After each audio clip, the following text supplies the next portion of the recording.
You are watching the Pan-African Daily TV with Dr. Susan Tata. The Africa we want. Unity, consciousness, our culture, our spirituality, our history. One Africa for Africans worldwide. Motherlands calling its diaspora home. Join my voice. Join my team. Join my campaign. Campaign 21 hashtag 1 million subscribers on the Pan-African Daily TV YouTube. Be a volunteer. Apply now. Be the new Africa.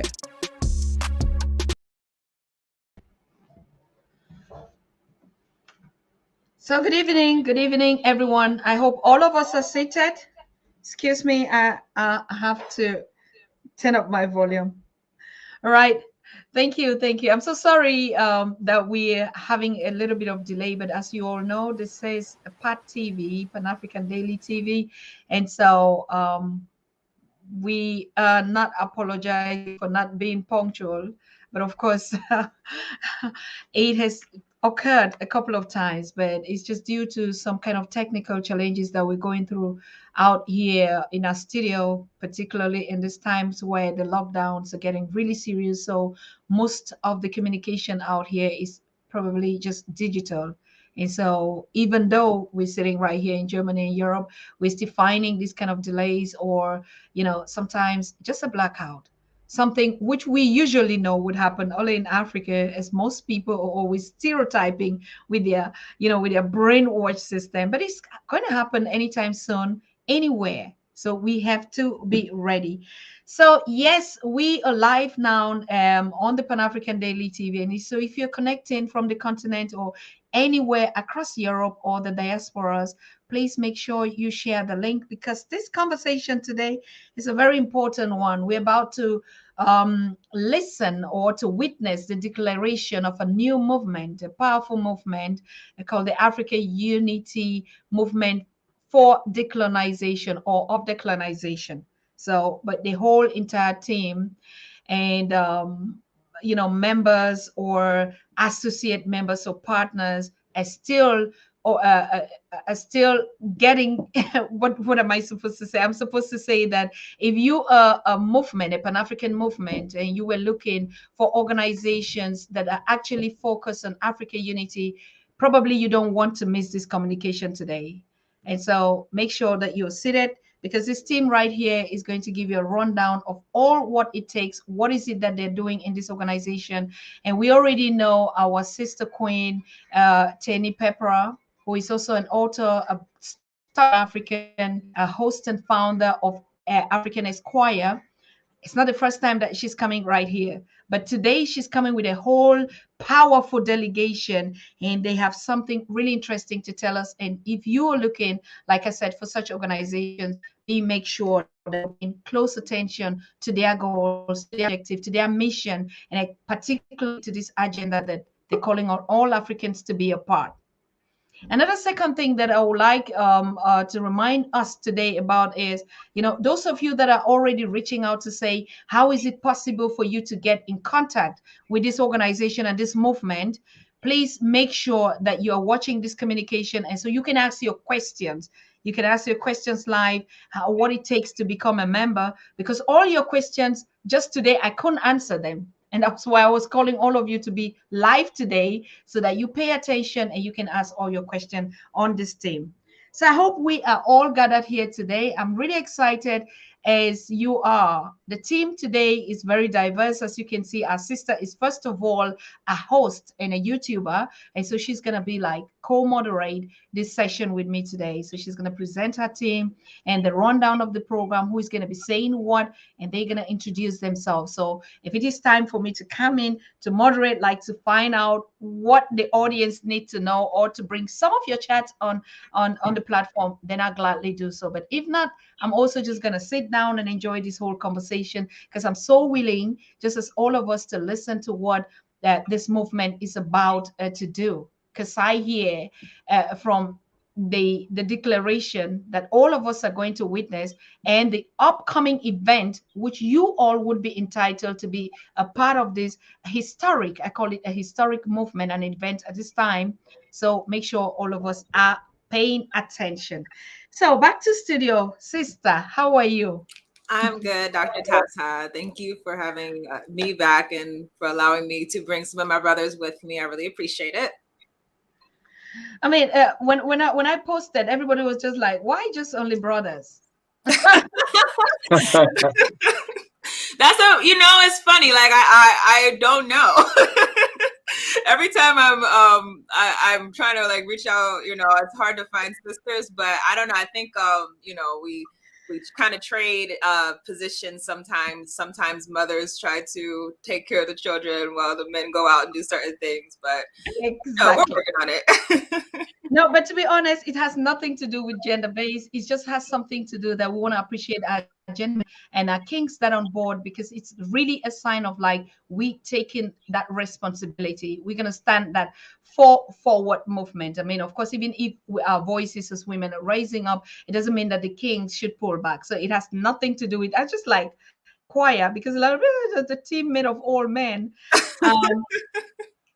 Brother Jackie Seroke, your camera is so dark. We can really enjoy your beautiful face. Is it possible that you can get some lighting into your face? Can you hear me, Brother Seroke? I think he might have froze. I think he's frozen. Yes. And then Brother Sango, your microphone is muted. I don't know whether it's intentional or okay. Brother Ikemba Balaka, everything is very perfect with you. We can see you so well. You're sitting quite, yes, I love that. Even if you want to come ahead and before, that's very fine with us. And Brother Sango, yes, but even you too, your camera is a little bit dark in your face. If there's anything that you can do about it, that will be fine. If you can yeah. Because like I said, before we get into the conversation, we don't want to miss anything. I mean, we look at our face, we connected not just only spiritually, but also physically. So we want to care how we look like. I mean, Queen Jenny or Pepper is always, she always comes and steals the show. We know that. We know that so well. Also, they may want to, I had to wipe my camera, I know, when I came on, it was a little blurry, so maybe they can try that as well. I don't know. Okay, all right, that's fine. I think, yeah, Brother Sango's on is clear. It's more clear now.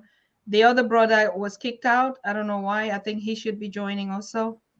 Apart from that, I think connection. Yeah, I think we are all set. My queen, you are looking so splendid today. Seems as if you have a lot to blow our minds on. What is this agenda about? Just tell us about it.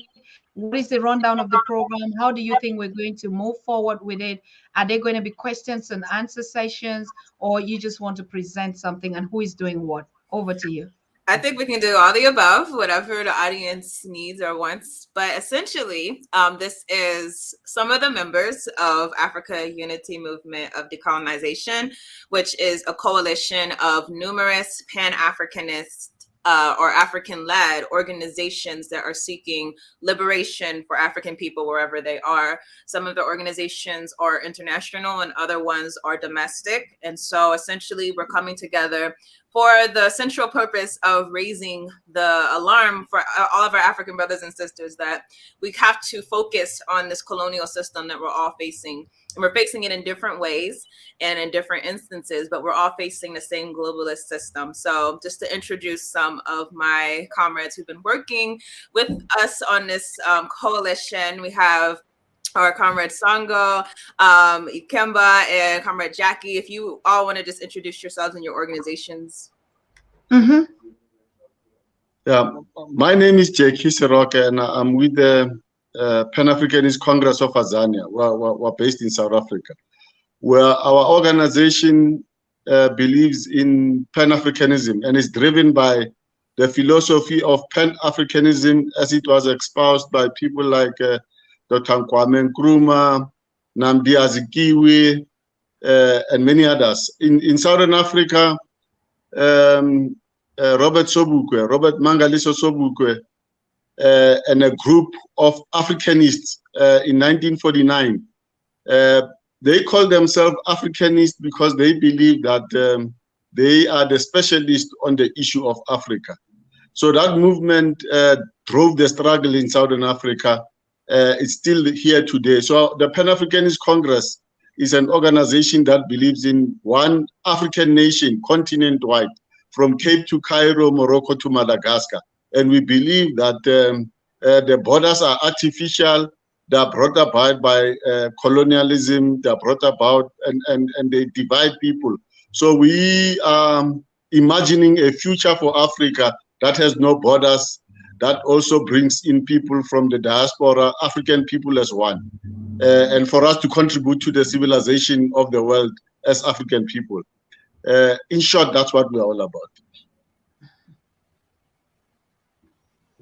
Hello, my name is Ikemba Balanta. I'm a member of the International People's Democratic Uhuru Movement, NPDM for short. I'm also a member of We Charge Colonialism, but I'm representing NPDM today in this discussion. NPDM is an international organization. They're located on the continent. There's actually chapters in occupied Tanzania, South Africa, in the Caribbean, as well as the States. I'm located in Philadelphia, Pennsylvania. NPDM is an organization that does believe in a united Africa as well. Also, NPDM looks at themselves, the organization looks at themselves as the 21st century Garveyites. They are working to organize, our organization's working to organize a workers-led revolution. We believe that the African working class must lead this revolution. And I've been a member of the organization since 2005, but I've been around the organization for a long while. It's a mass organization. We look to meet people at their doorsteps, raise the consciousness of the people so they understand that no matter where we are in the world, that we are African people, and all of the contradictions or issues that we face in our communities, whether it's in Philadelphia or Accra or Mozambique, wherever we are, it's a contradiction that exists because of the colonial system that we're a part of. So like I said, wherever we are, we look to NPDM itself is looking, because we're a part of a larger organization as well. But the mass organization is looking to organize masses of people around particular contradictions in their community, whether it's dealing with paying their rent, dealing with putting food on the table. We try to deal with those issues, sort of like the Black Panther Party, but we understand that it's sort of putting a Band-Aid on the real problem. So, but we do want to make sure that people are able to survive in this struggle until we bring about the transformation of, a complete transformation of the system. So, I'll leave it there.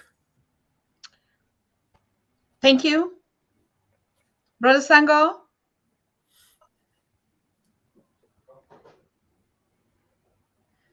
Comrade Sango?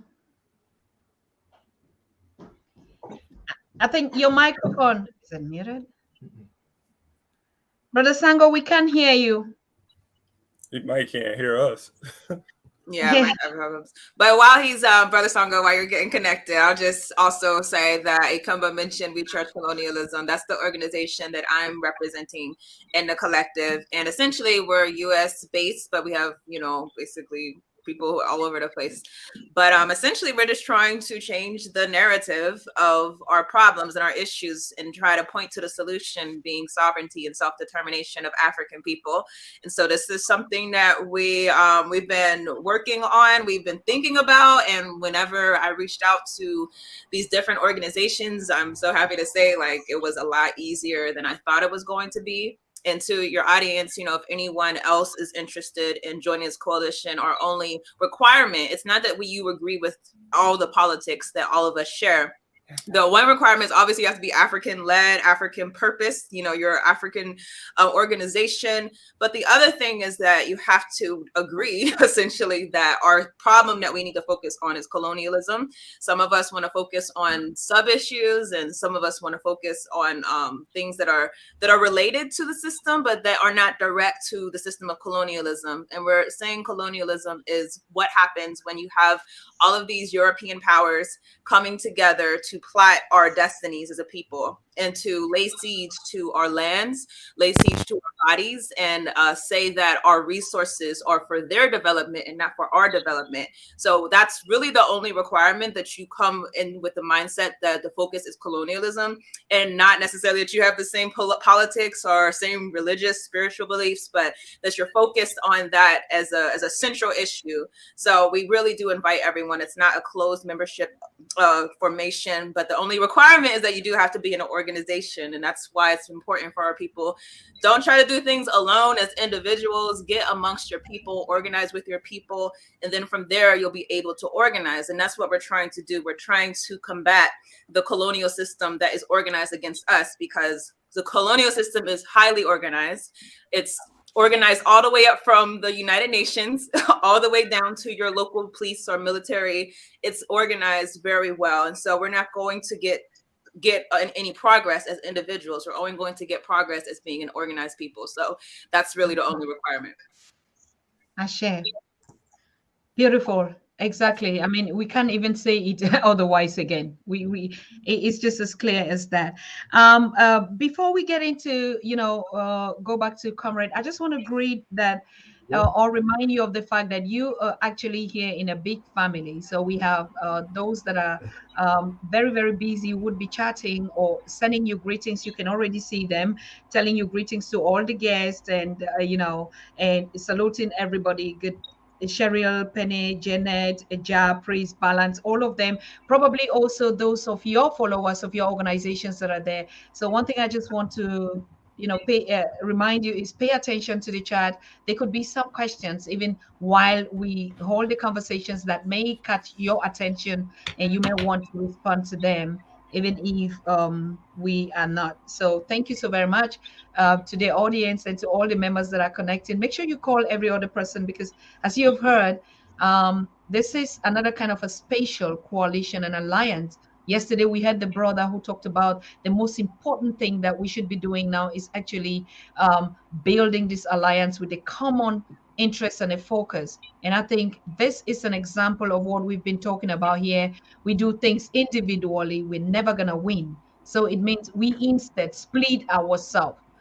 But us from the Pan-African Daily TV, for all of you that are watching, we have just one goal: bring the voices of Africans that are Pan-Africans and working for a One Africa agenda for Africans worldwide, on the continent and its diaspora.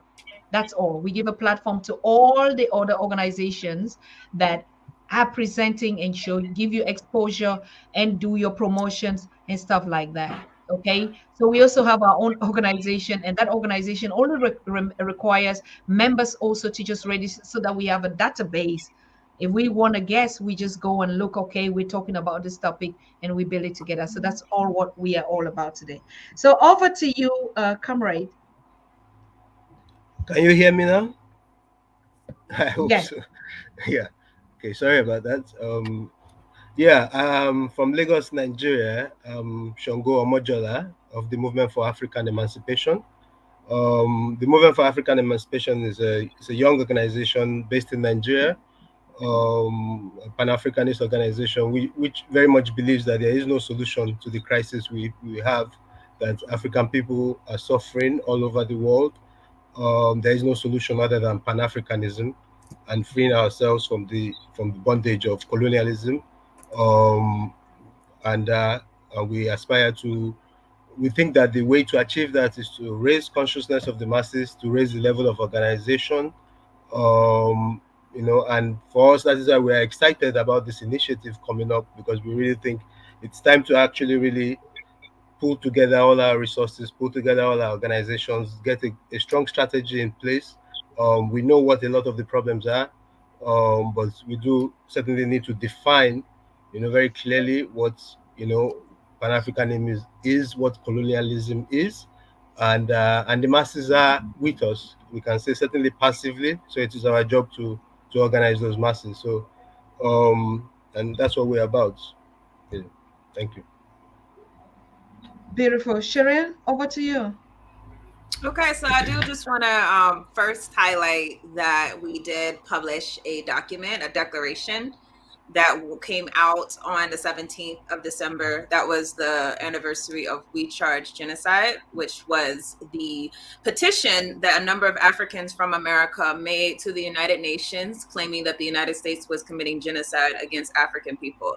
So we picked the 70th anniversary of that to actually launch We Charge Colonialism, the declaration, which I sent to you, Dr. Tata, and I got great reviews I appreciate. And the purpose is, as Comrade Songo said, we have to understand the system before we can attack the system or organize against the system. And I think today a lot of us are still not fully comprehending that our problem is not just corruption, or our problem is not just having, not enough education. Like, those are parts of colonialism, but colonialism is the central system that's creating these results for us. And so as long as we're powerless, we're not going to have the ability to actualize our destinies as African people. So that's the declaration that we released on the 17th. Beautiful. I mean, I think, like you're saying, we charge colonization. What was the impact then? I mean, how was it? You did the declaration and there were signatories that went on to United Nations, or what? What is it? The We Charge Genocide, the previous petition, the one done in the past? Okay, so yeah, that was led by Paul Robeson and William Patterson, and also W.E.B. Du Bois, and a number of other Africans in the U.S. And essentially, the United Nations at that time was basically brand new. And a lot of people were wondering, how is this going to work? They said that they recognized this crime of genocide. And we know genocide was created basically in response to the Holocaust. Although we had Holocaust, the African Holocaust, it was not created because of our Holocaust. It was created because of the Jewish Holocaust inside of Europe. So they created this crime called genocide. And whenever those Africans in America were looking at the crime of genocide, they're reading through it and saying, wait, this is us. Like, we've been victims of genocide. So they wrote out a very nice, long and detailed petition. It's many of you can find it online. It's just We Charge Genocide, where they stated out the claims against the United States government, from slavery, from lynchings, from Jim Crow, and really laid it out that we deserve the same appreciation that you're giving to European Jews. We deserve the same appreciation of our struggle. We deserve the same remedies. We deserve the same type of international intervention, because the United States was not going to do anything to rid itself of racism. And so that's who we kind of modeled the idea behind, is understanding that this is an international issue. What we're facing, it's not a Nigerian issue, it's not a South Africa or Zania issue. This is an international issue. And so we have to go beyond our local governments and come together if we're going to be able to fully address these problems.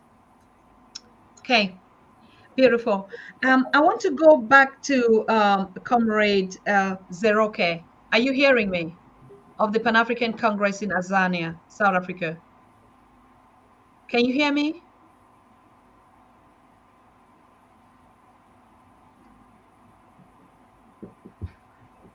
Brother Zeroke, can you hear me?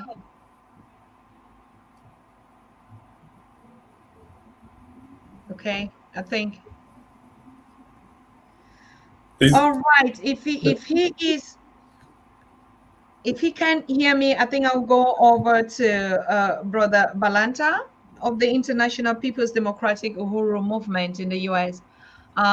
Yes, I know you just talked about the movement. From your organization and your engagement, what can you give as a feedback? How do you see the present situation? Is it really responding? Are Africans getting the point of this engagement, or you think there's just too much work to do? I think a lot more Africans are getting the point. And just to be clear, when we're speaking about Africans, we're talking about not just on the continent, but African Americans, Jamaicans, and so forth. Just for a point of clarity. So yeah, I think a lot more are becoming conscious of the situation and the need for Pan-Africanism, to the need for African internationalism coming together. But I think that there is a lot of Africans who really do not get the point that we still need. There's still a lot more work to be done, I believe. With that being said, though, I think like the organizations working together in the collective could facilitate the process of bringing more Africans into revolutionary consciousness, Pan-African consciousness. So I'm very optimistic on the future. But I think like it goes back to the reason why it becomes a struggle is because of the colonizer controls the institutions. And so because our people are have been very traditionally been dependent, or last several hundred years dependent on these institutions, we sort of have a difficult time of seeing the world outside of colonialism. And so it's up for us to like really raise their consciousness, just like even with the history. I think going back to what Sister Tierney was just discussing with the We Charge Genocide petition, we just had the 70-year anniversary, but a lot of Africans are not aware of that. Just there's groups like us. We may even among us, a lot of us are not aware of that, and that's a good job of the media and the colonizer.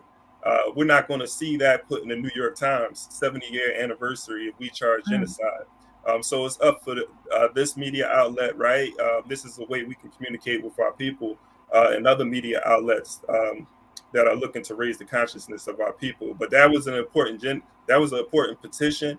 And there was a group of Africans who came together here in the States who organized the tribunal. We still charge genocide, and the United States government was found guilty in that tribunal. So I think this is very important. I guess this gives me opportunity to also just raise that, to make people aware that the history of this struggle.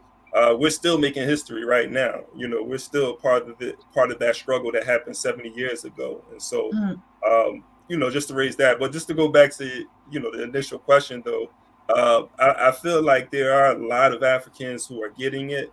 But, I mean, we have a large population that we still need to reach out to. And it has been a struggle because of the colonial schools, the colonial media, and so forth. So, so that's the part of the war, is the battle of the African mind. And what Steve Biko says. So. Yes. Now I wanted to say that even in Namibia, in the history of Namibia around the years 1903, 1906, there was a huge genocide. Many people who were killed by the German colonialists. And they have now, even though government in Germany does not want to admit, but they have acceded to the fact that in Namibia a genocide happened. So it is not just a genocide or colonialism on its own. All these things are integrated. Our approach would be that in resolving these problems, because colonialism has a deleterious effect in stunting the growth of a people. It has making us right at the bottom of the pyramid, in the pile, the value chain that has been established in the world, which is totally unfair. And this has led to many African people adopting or acceding or accepting the environment as it is, and having Afrophobia, hating each other, and accepting that they are an inferior people. So this movement aims at achieving unity. We must all unite. That's very important.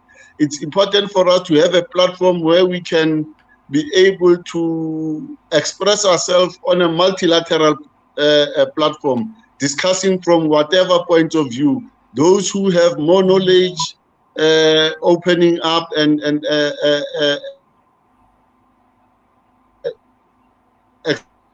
exposing that knowledge those who don't have it. Yeah, I think you're having some connection problems out there. I do understand that. Yeah. Those who have Okay. Okay. He's freezing a little bit, so we should just be patient. We'll get back to him. We would go over to Brother Sango, and I think when he comes back, Brother Sango, can you hear me from Nigeria? Yes, I can hear you. All right. It's very important because, like, when I listen to what Comrade Balanta said, it's very clear that Africans are getting it, but then we still have too much work to do. That's a fact. I mean, just having a platform where we can address these issues is one point, but implementing all this institutional setup could be a challenge. But if I look on the continent where we know the effect of colonialism, I mean, in the diaspora, Sister TNA, you can say we usually would say racism, but in on the African continent, when you talk about racism, it's just like, what is this supposed to mean? It's about colorism or whatever. But how do Nigerians or on the continent, Africans, how do they address this issue of colonialism? Is it even a point to talk about when we look at the religious setups, what they worship, what they wear, what they eat? They totally focus on the Western agenda. How is it when you present, a platform or your organization to talk about colonialism? How do they understand it on the continent? Yeah, that's a very good question.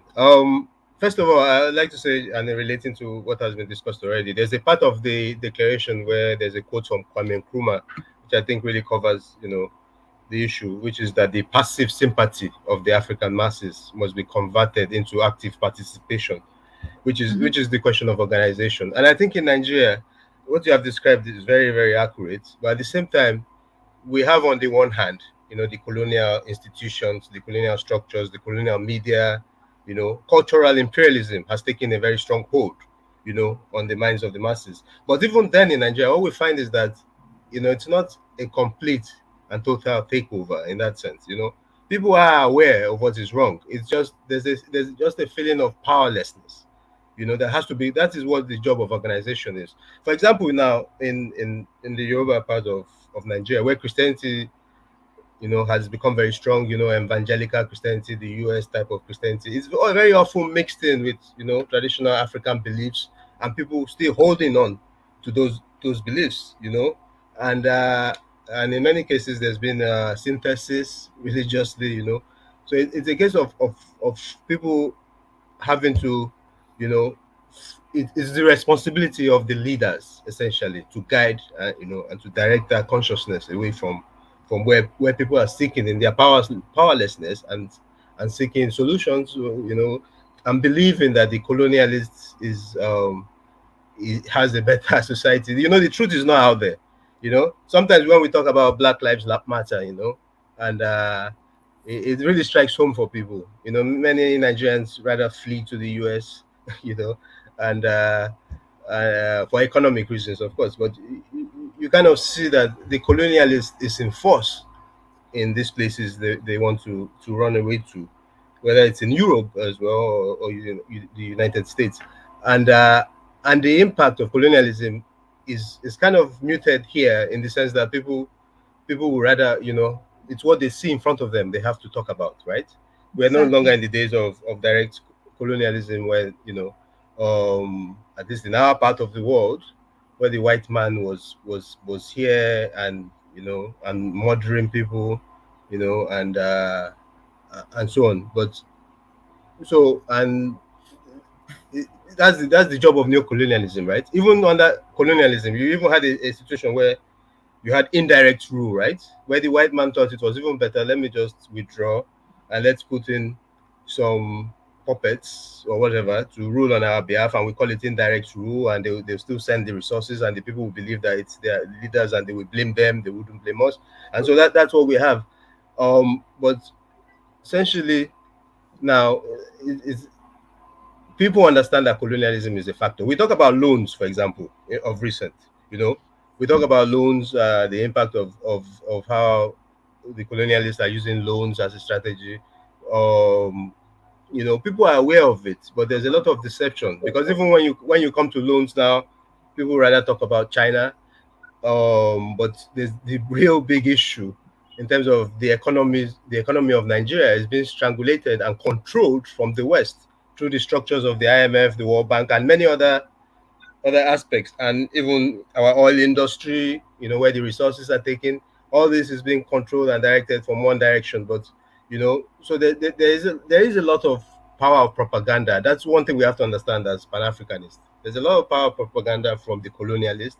It continually persists, and this is the job of us to actually raise what people, it is there, it is passive. People understand that and they can easily get to understand, because it is the truth. It's a simple explaining of what is going on, and people will understand that colonialism is still very much at fault. Well, of course, in discussing with Nigerians, this is my last point, we cannot divorce their local puppets from the issue at hand. They are very much tied in neocolonialism. Of course, you must get rid of your local problems. Of course, their leadership is a problem.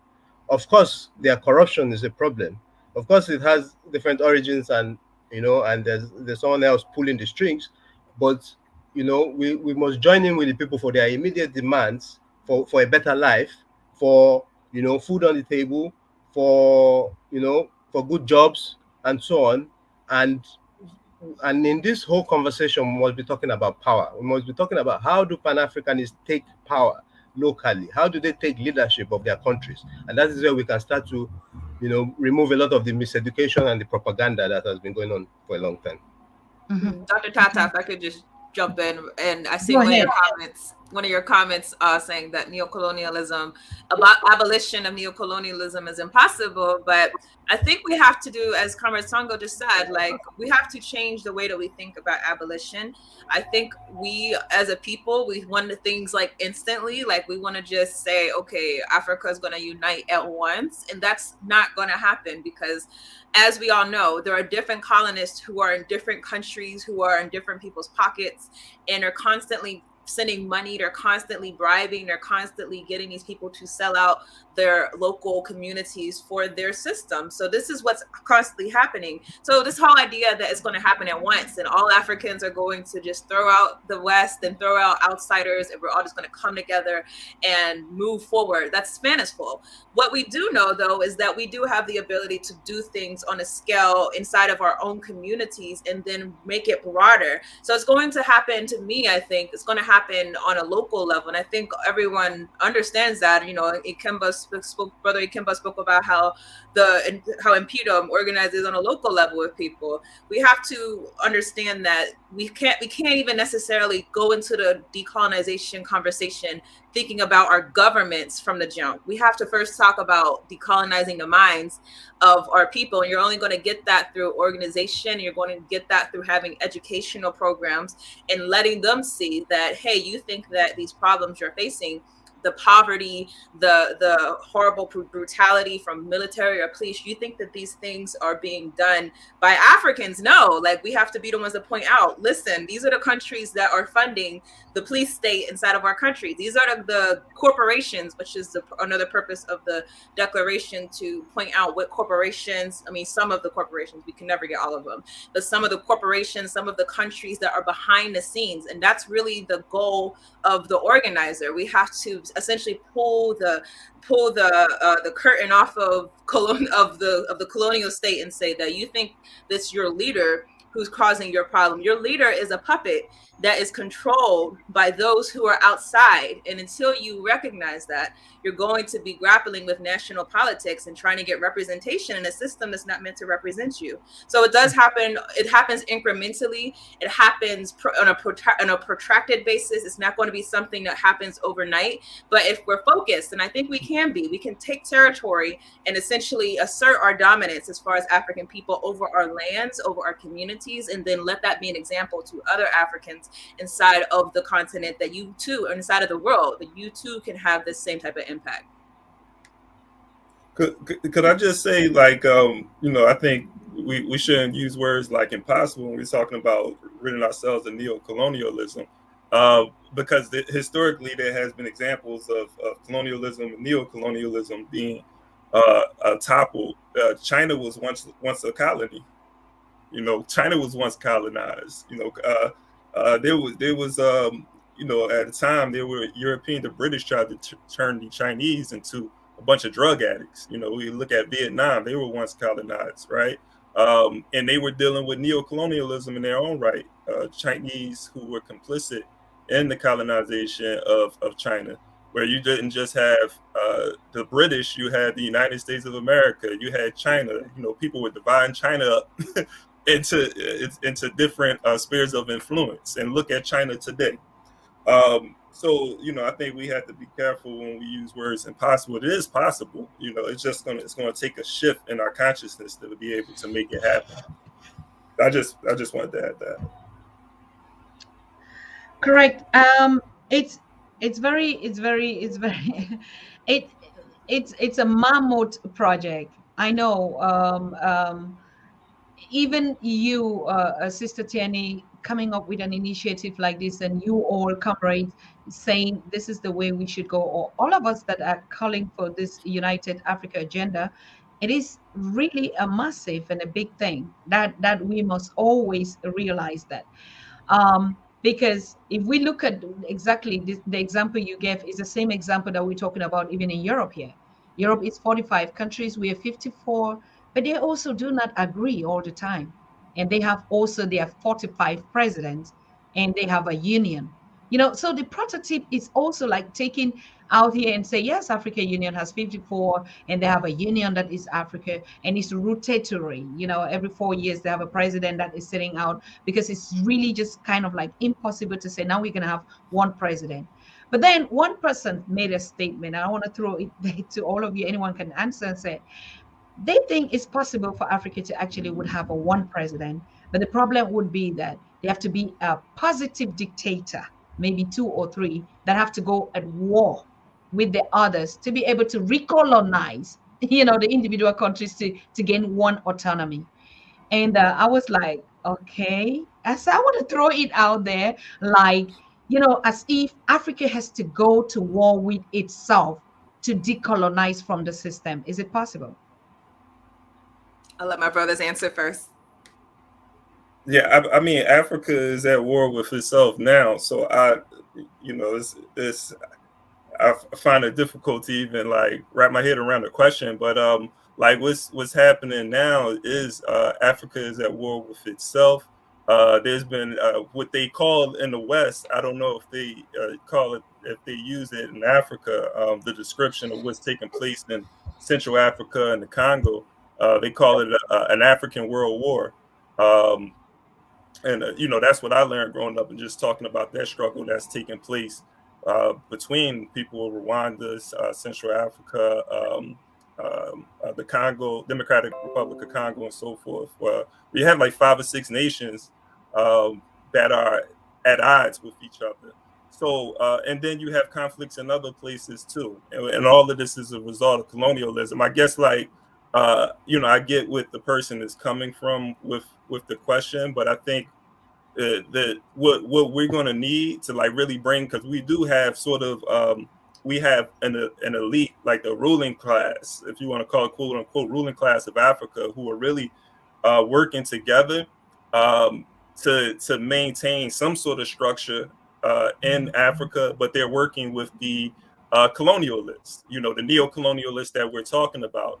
So what needs to take place is like once again the African working class has to become more organized. It's going to have to come from the ground up, and they're going to have to overthrow the neocolonialists. Like I think like that's the war that's going to have to take place. It's going to have to take place between the African working class, whose consciousness has to be raised, and they have to develop a collective consciousness and see that they have the same interests at heart, and they're going to have to overthrow, whether violent. Hopefully, I always like to see these things happen in a non-violent way, but I try not. I don't want to romanticize, revolution, So it's bloodshed now, and it's going to be bloodshed then, right? And how much bloodshed is going to happen is dependent upon, what the colonizers are prepared to give up, which is everything. And and so I think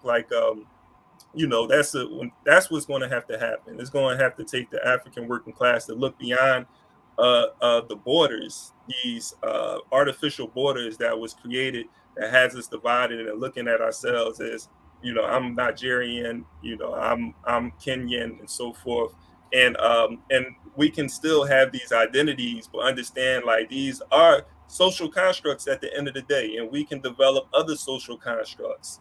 There's always cultures within there's subcultures and so forth. And so once we begin to say, hey, yeah, I'm Kikuya, but I'm also, African, and these are my African brothers and sisters, and I'm going to work with my African brothers and sisters so that we can attain power, and we're able to sustain this power. And no African child, woman, or man who is working and producing the wealth of Africa is going to live in poverty ever again, or is going to starve ever again. So they have to dictate the terms of the relationship that they have with the government. So that's what I see. That's what's going to need to take place. We don't need any dictators going to war. Like I don't see. No. I don't think that's even. We have a lot of weapons, like you said. You already mentioned the issue of China, and like I said, it's not going to be any rocket science. Europe has 45. They also have borders. They have government, but they work together. The problem, and I see that's why we charge colonialism, or this new movement is all talking about, is now they don't have any invincible hand into their affairs. Our president don't meddle in their business, how they do business with each other, whether Brexit is leaving or whatever. We don't give a damn about that. Sorry. And so the idea is the invincible hand. If we were left on our own, we would not be talking about these boundaries, isn't it? Boundaries or all these agendas. Take just language, or you take religion. If our people would just go back to their indigenous culture, like China did, and have a one language, and have a one passport, and have a one educational system where they have their spirituality, I think that's already 80% of the war, isn't it? That we're winning. Kamasango, you wanna comment? I think, I think that's a very good example. I think that's something that people in Nigeria here see, in the sense that the Chinese did present a case for a way out, in a sense, and strongly about culture. So I would say that the question of one language, all these things are in a way theoretical. At the same time, I think you have a situation, at least in China even, where you have a case where there are many ethnic nationalities, but they can feel part of one, and they can have the thing is to have equality among nationalities, give equal rights. And in a sense, is that was the case before in Africa, where at least wherever you are, every African goes anywhere else. You treat, in fact, you give special treatment to strangers. It's like, this is a stranger, as in this is someone else from another place, and you have to treat them very well. And we related, and we traded, and we partnered, and it was all on equal relationships. When the war starts coming is when the colonialists arrive. The people went fighting themselves in that kind of way, and there wasn't that idea of imposition on someone else for different beliefs. At least in Yoruba land here, we talk about having 300 gods, and nobody's trying to impose or this or that, and we have many dialects among the people, and the question of imposition, I don't want to oversimplify, but I'm trying to emphasize that we can certainly have unity and have the diversity of the different parts. The key thing is equality, among all the nationalities that exist, and also talking about the point, I think sorry, I kind of lost there, but I think again about a dictator who would have to do the job. Because we talk about that here, the way it's because the way the democracy has been put to us. Fela Anikulapo Kuti, Fela Nigerian musician, called the demonstration of craziness. The democracy that has been imported here is not a real democracy, and it's high time people start understanding that. What does democracy mean? When people, your brother is hungry and you're pretty full up in there, and you expect yourselves to have an equal vote or whatnot, or somebody is controlling the votes from the background, and money becomes the factor. It's essentially, again, it goes back. Democracy has always been the African way. It's mutual respect among others. It's we and I together. It's all these principles, and I think it is also high time we remember. I think it was very crucial you said, Dr. Tata, that independence is the issue. Independence is the issue. Lots of people forget this, and part of the independence is we have been stuck in thinking within one box, and it's about trying to escape and think outside of that box. And in fact, when we start to think outside that box, we find that we're thinking back the way our ancestors used to think. I think about the things like the environment that Europeans talk about all the time, climate change, this and that. It's if you think the African way, you understand that we think about sustainability, we think about care, we think about communality. We don't think about greed first, and anyone who does that will be sanctioned in an African society. This is thinking out of the box. Is thinking back the way we used to be able to think. And so, in the idea of democracy, there are many different ways to do it. It doesn't have to be this European thing about political parties and the different ways they have imported it. We have to start to think about original solutions. And that's why I don't buy it. If we use the example of China, they decided to be independent in the way they choose to run their affairs. And people might talk about it being a dictatorship or this and that. The point is, should the majority have a chance to decide? Should the majority be equally have access to education so they can make opinions? And there are so many things in there. But at the end of the day, as Brother Nkemba said, is that the masses will have to determine. There's not going to be any savior. There's not going to be any messiah. So the idea that someone thinks that well, the only solution left is a messiah, no, I wouldn't agree with that. It's not even a question of even in one country or many countries. There is no messiah that is going to come and save Africa, whether a dictator or not. Is that the people have to be, the consciousness has to rise, they have to be organized, and they have to take power in their own hands, and they have to democratically decide what to do with it, in whichever way they decide to run their affairs. And they assist other African countries, they assist, other African nationalities, and they come together. And when the consciousness spreads across Africa, we find that people will come together. And very last point, because we had the instance, of course, we always should learn from history, and we had the instance of where Kwame Nkrumah was trying to get African countries united. Because I certainly don't believe in the OAU as anything about African unity. I'm completely dismissive about the OAU in terms of achieving African unity. But Nkrumah had, there was an attempt, with Guinea, and so to set something up. But the other African countries were united. The leaders, the puppets, the rulers, sorry, not leaders, the rulers were united in trying to prevent that from happening. And it's a case that, so in every country, the masses really have to take their rulers into account. No one is going to come from outside. There's not going to be an Nkrumah who's going to carry armies all over Africa to save any country, really. But okay, thank you. I want to go back to Tierney. We charge colonialism. Yes, Brother Balanta said we found them guilty. Now Europe, America, genocide. Oh, genocide. We charge them, they're guilty, and they say yes, they're guilty. And what should be the way forward? And just to clarify, Brother Ikemba is talking about, we still charge colonialism. That was also done this year, I believe, Brother Ikemba, from a different U.S.-based coalition of individuals or organizations. You could jump in and explain it real quick, Brother Ikemba. Yeah. Just to for the sake of clarity, we charge genocide and we charge colonialism are two different things. We charge colonialism, the organization that tyranny created, and we charge genocide was a petition that was taken to the United Nations in 1951 by W.B. Du Bois, Paul Robeson, and who's the other? William Patterson. And so we just had the 70-year anniversary of that petition. That's a separate document.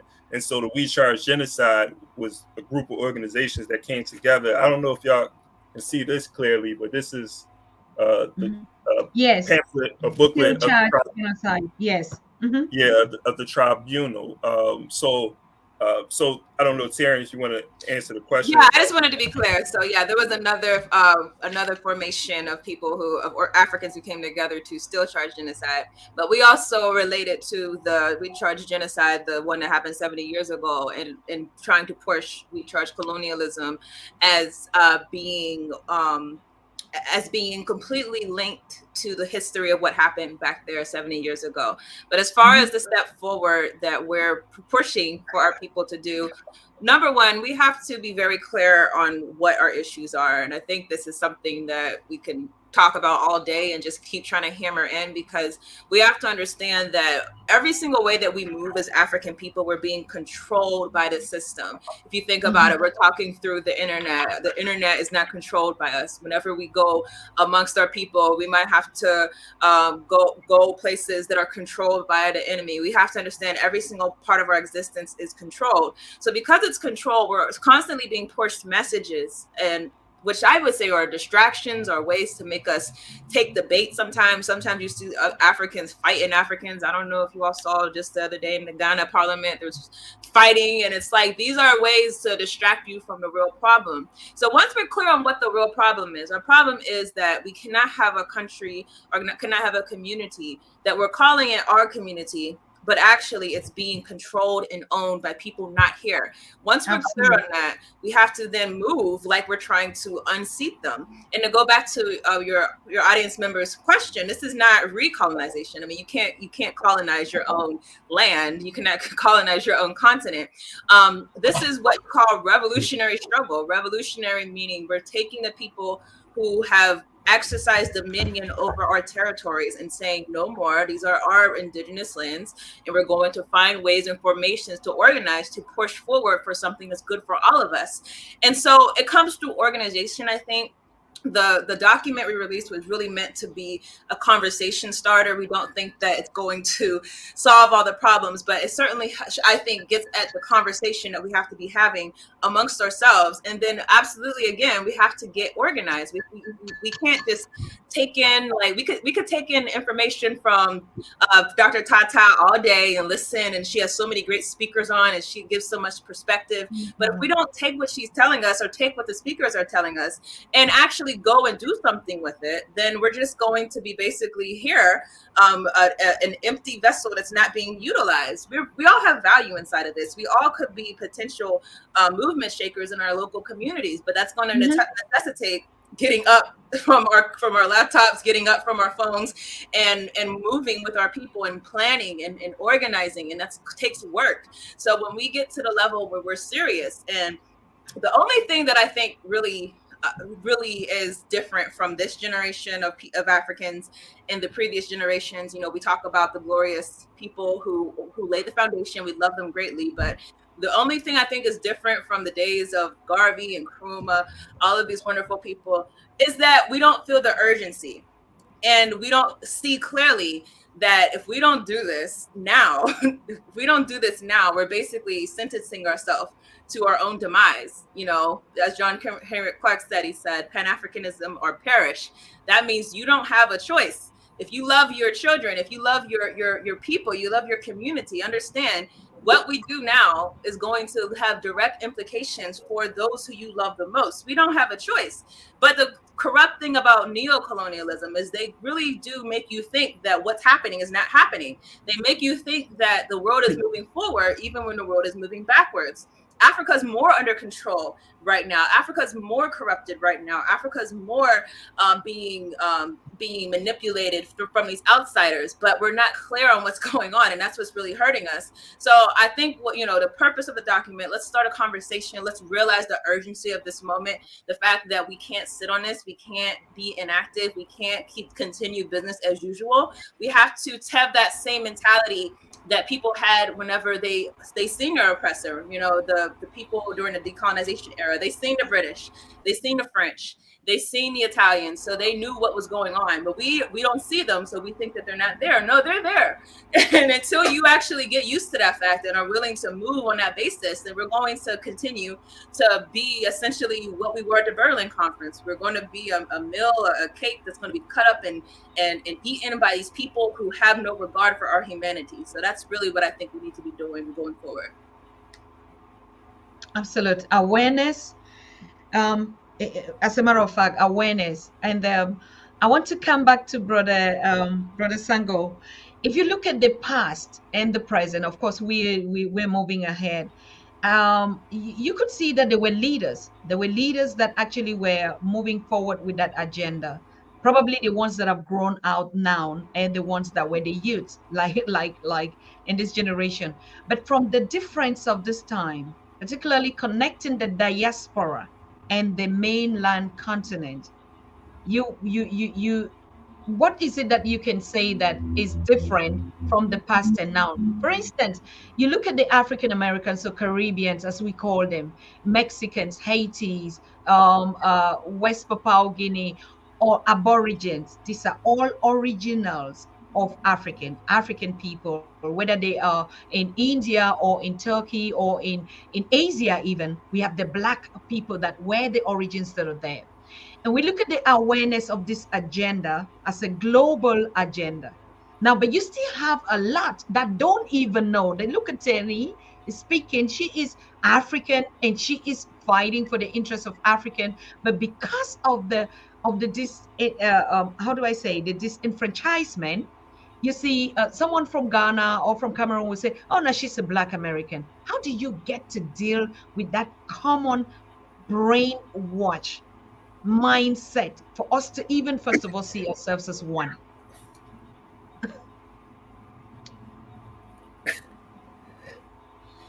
Yeah, I mean that's a very good question, and I think, but if we look at the past, I think there was a point in which there were different struggles, across Africa, and in the United States and so on, and which were not linked until people started to come to the realization. For example, Malcolm X coming to the realization that it's very important to link the struggles. But even then, I don't think they even saw it as we can see it now, that we can link beyond even just say the United States, people in the United States, or as some of my comrades will say, truthfully, Turtle Island, and other aspects of the Americas, as you said, Africans in India, and so on. The thing is that, and that's the thing, and that's why we're Pan-Africanists, because I don't see myself as a Pan-Africanist because it's about uniting Africa. I don't define Pan-Africanism simply as that. I only take it as just one part of it. I think that as the peoples of Africa who have, a common condition of oppression by a common factor, which is the European capitalistic system. And wherever that is, our people have been taken away by force from Africa, and taken over to the Americas, to the Caribbeans, and so on, and then continuous, rather than after all of that happened, because the capitalist system is so brutal. This system is so brutal that it cannot give freedom. It is not possible.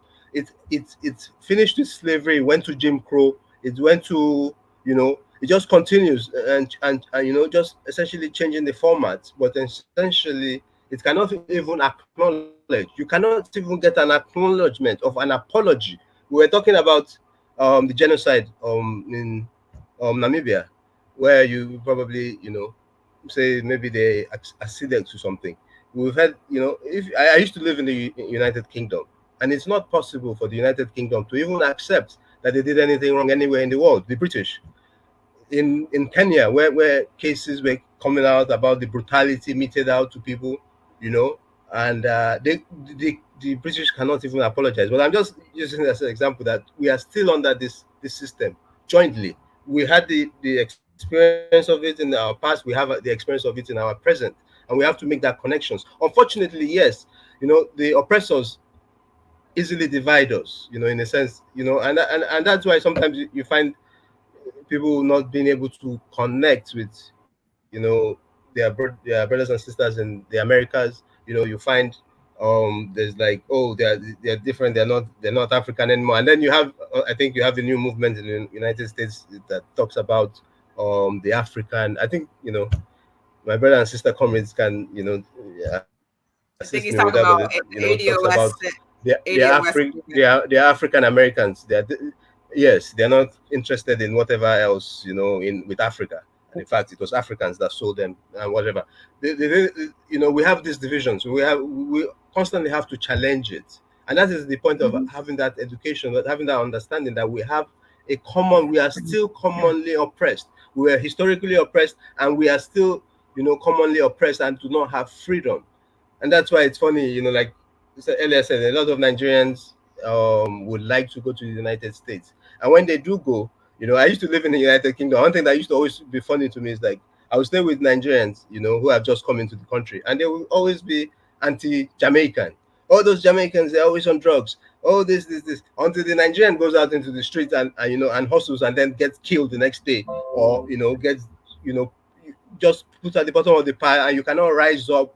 It's incredibly hard to rise up in that society. I've lived there. I've seen it for a fact. And so for any African to try and say, well, that, not one of us. The point is that, and I've been speaking to some of my comrades in the Americas now, where, at least in the Americas, there's some movement towards socialist politics, left politics, and there's a kind of, added to that, there's a consciousness among African people there. I've been to Venezuela, where, I met African people in Venezuela who supported, the socialist movements, because these movements were talking about a new kind of society. They've only seen that old racist society that tries to clamp on them, that has oppressed them historically, that oppresses them currently. And they were very, they have advocated very strongly for socialist policies. And, so that's the kind of rising consciousness that internationalism can give us. That is why it is even crucial to build this movement, to build these linkages, and there are people all over the world who will make, and that is what will make us strong, make us able to win. If we separate ourselves from others outside of Africa, it will make it incredibly difficult. We really, even after we win independence, it's about time we start to talk that the talents we have outside of Africa can come together and to develop Africa. So that's what I would say. Brother Balanta? Yeah, if I can add on to that, as Sango was speaking, I'm just thinking about the history, because we get caught up in nationality, and really we deal in a world where the struggle again is against the bourgeois and the working class, the proletariat, right? Or just the capitalists and the working class. Like, that's the reality. Like, we're dealing with corporations, really, and not really nations. That's what this war is against. That's why these European countries are able to come together and work with other countries, the ruling class of other countries of Asia, and also in Africa, where you have neocolonialism, because it's all about being able to control the working class, being able to control what the workers are producing, being able to control the land. And so, like, historically, when you look at even when you look at the colonies that were being created, even in the Americas, you had a group of people who was controlling the land here, but they were sending the wealth back to the mother country. In that period of time, early period of time, only those people who had property were able to vote. only those people who had property were able to hold office. So even if you just want to use England as an example, the working class in England was being exploited and oppressed, and the ruling class of England was really controlling. They were the ones who were controlling all of the wealth and the resources. And so it wasn't about all of them being English people at the end of the day. And so, but we get caught up in this thing called nationality. And I bring that up just to say that we have to. This is why we have to think beyond our borders, because it is not like the United States of America, like this idea of the United States of America, England and France, all working together, and they are, on the surface. But if we look at it, it's the ruling class. It's these people who control the wealth, these corporations who are working together, who's crossing borders, who are going into Africa. Like, who's in Africa? We don't say like the United Kingdom is in control of the resources of the Congo or South Africa or Zimbabwe. We say is this corporation that's in Zimbabwe, or this corporation is in the Congo, or this corporation who may be headquartered in Dubai or headquartered in the United States and so forth. And so once we begin to see like these corporations don't have no allegiance to their nations and they're going across borders and exploiting everybody, then as workers, we can see that, okay, like our allegiance has to be with our brothers and sisters who are being oppressed and exploited in Namibia, being oppressed and exploited in Nigeria, Azania, and so forth. And I think like that's the real struggle right there, is to develop this collective consciousness amongst the working class Africans. So I wanted to say it was something that Sango said that brought me to that point. And also just like the African identity, I think one thing that we can learn from is those Africans who were brought from the continent into the Americas as slaves, who were Ashanti, Yoruba, Mende. Like, they understood the true essence of Pan-Africanism when they came together and created these maroon communities and resisted slavery. They didn't say, hey, no, you're Mende, I'm Timide, No, they both understood that we are all enslaved. Exactly. So we gonna work together. We're not going to overturn this system. And so that's what we have to see today when we're talking about colonialism, is that it doesn't matter if you're Mende, Timide, Yoruba, Igbo. No, like, if you're being oppressed and exploited by the system of colonial capitalism, then y'all need to merge your differences, come together, and fight against the system of oppression and exploitation. Exactly. That was going to be my question. I don't know, Sister Sherry, do you have something to add on that? Oh, I answered your question before you asked it? Yes. No. The question was, if you have, for instance, like your organization, you say it's based on the continent, in the Caribbean, in America. So do you find a difference in the mindset of the Africans in these locations? Do you find a difference? I can't speak from my experience organizing. The organizers itself, I've talked to organizers in these different places, and I feel like the struggle to organize the people are the same everywhere. So the contradictions may be a bit different, right, in the United States than it is on the continent. They're probably dealing with a lot more. And like, being in the United States, you have certain privileges that you don't have in other places, right? And I think, like, so there's differences there. But everybody that's organizing, whether they're in the Caribbean, in the motherland or United States, we seem to have the same struggles of getting people to like really want to organize against the state, against the ruling class. Because a lot of people are just trying to survive. They're trying to survive. They understand the contradictions. Like, they don't even need to, read a book on it, because they're living it. But I think that it becomes difficult to get them to try to balance that with like balance their lives with organizing to change the system. So that's what I see there's some similarities in. Okay, thank you. I think I want to go back to Sister Tenny for us to get a clear point. Is the movement actually working to decolonize the institutions, or also to work on the people. These are two different things. If we're charging, uh, take it, colonialism, United States say, or United Nations say, okay, yes, we do recognize that, this was existing and we do apologize, or there can be some reparations that are done. So what would be the way forward, for instance?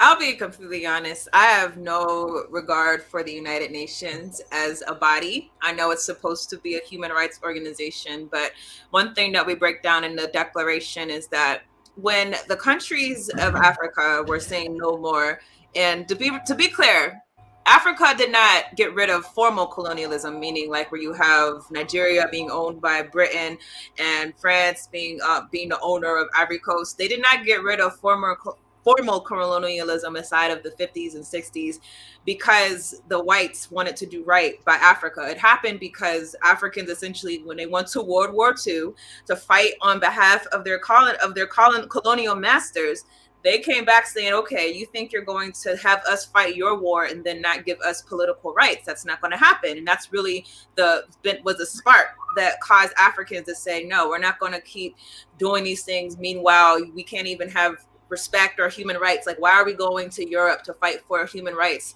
for you all, where I'm a second-class citizen in my own indigenous land? And that's important to understand, because we understand that their hand was forced. They were forced to try to find a way to give some of the power back to Africans while still trying to figure out a way to still control.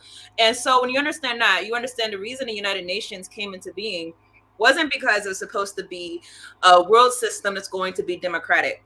It's a world system. It encompasses everyone, but it's not a democratic one in that it's not representative of the people. It was created as a way to still keep the colonized African countries still colonized. And so the same time, whenever you had World War II ending, you also had the formation of a lot of the institutions that my brothers had already spoken about, like the IMF, the World Bank. They came out back I believe it was 1945, and the date might be wrong, but it's around that same time. And then in the 90s, the WTO comes. These corporations came, these institutions came before formal colonialism. And so essentially they said, okay, we're going to let them go, but we're going to ensure a way that we can still control their economies. We could still control their trade.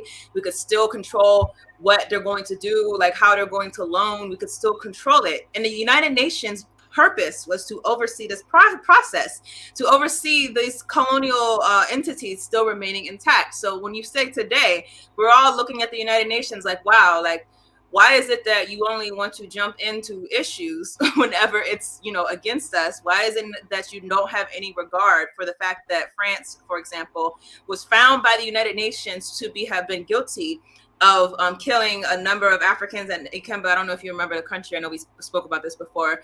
It might have been Mali, I think. Killing some indigenous people inside of Mali. But the United Nations did nothing. Whenever you have countries like the U.S. going in and bombing the world out of Libya, the United Nations does nothing. When do they do something? Whenever you have Ethiopia saying we want control over our own dam, all of a sudden they know how to get their stuff together and know how to actually push for whatever they say is going to be wrong and human rights atrocities. Well, where are those human rights atrocities? Where's the report on all these instances of these corporations robbing our people of their own resources? So the UN was not created for us. And so because of that, we have to understand that it's still working against us to this day. And the solution, I think, is for us to understand it is what it is, like, don't expect it to change. Don't expect these reparations and I believe in demanding reparations, not because I believe that is a means to an end.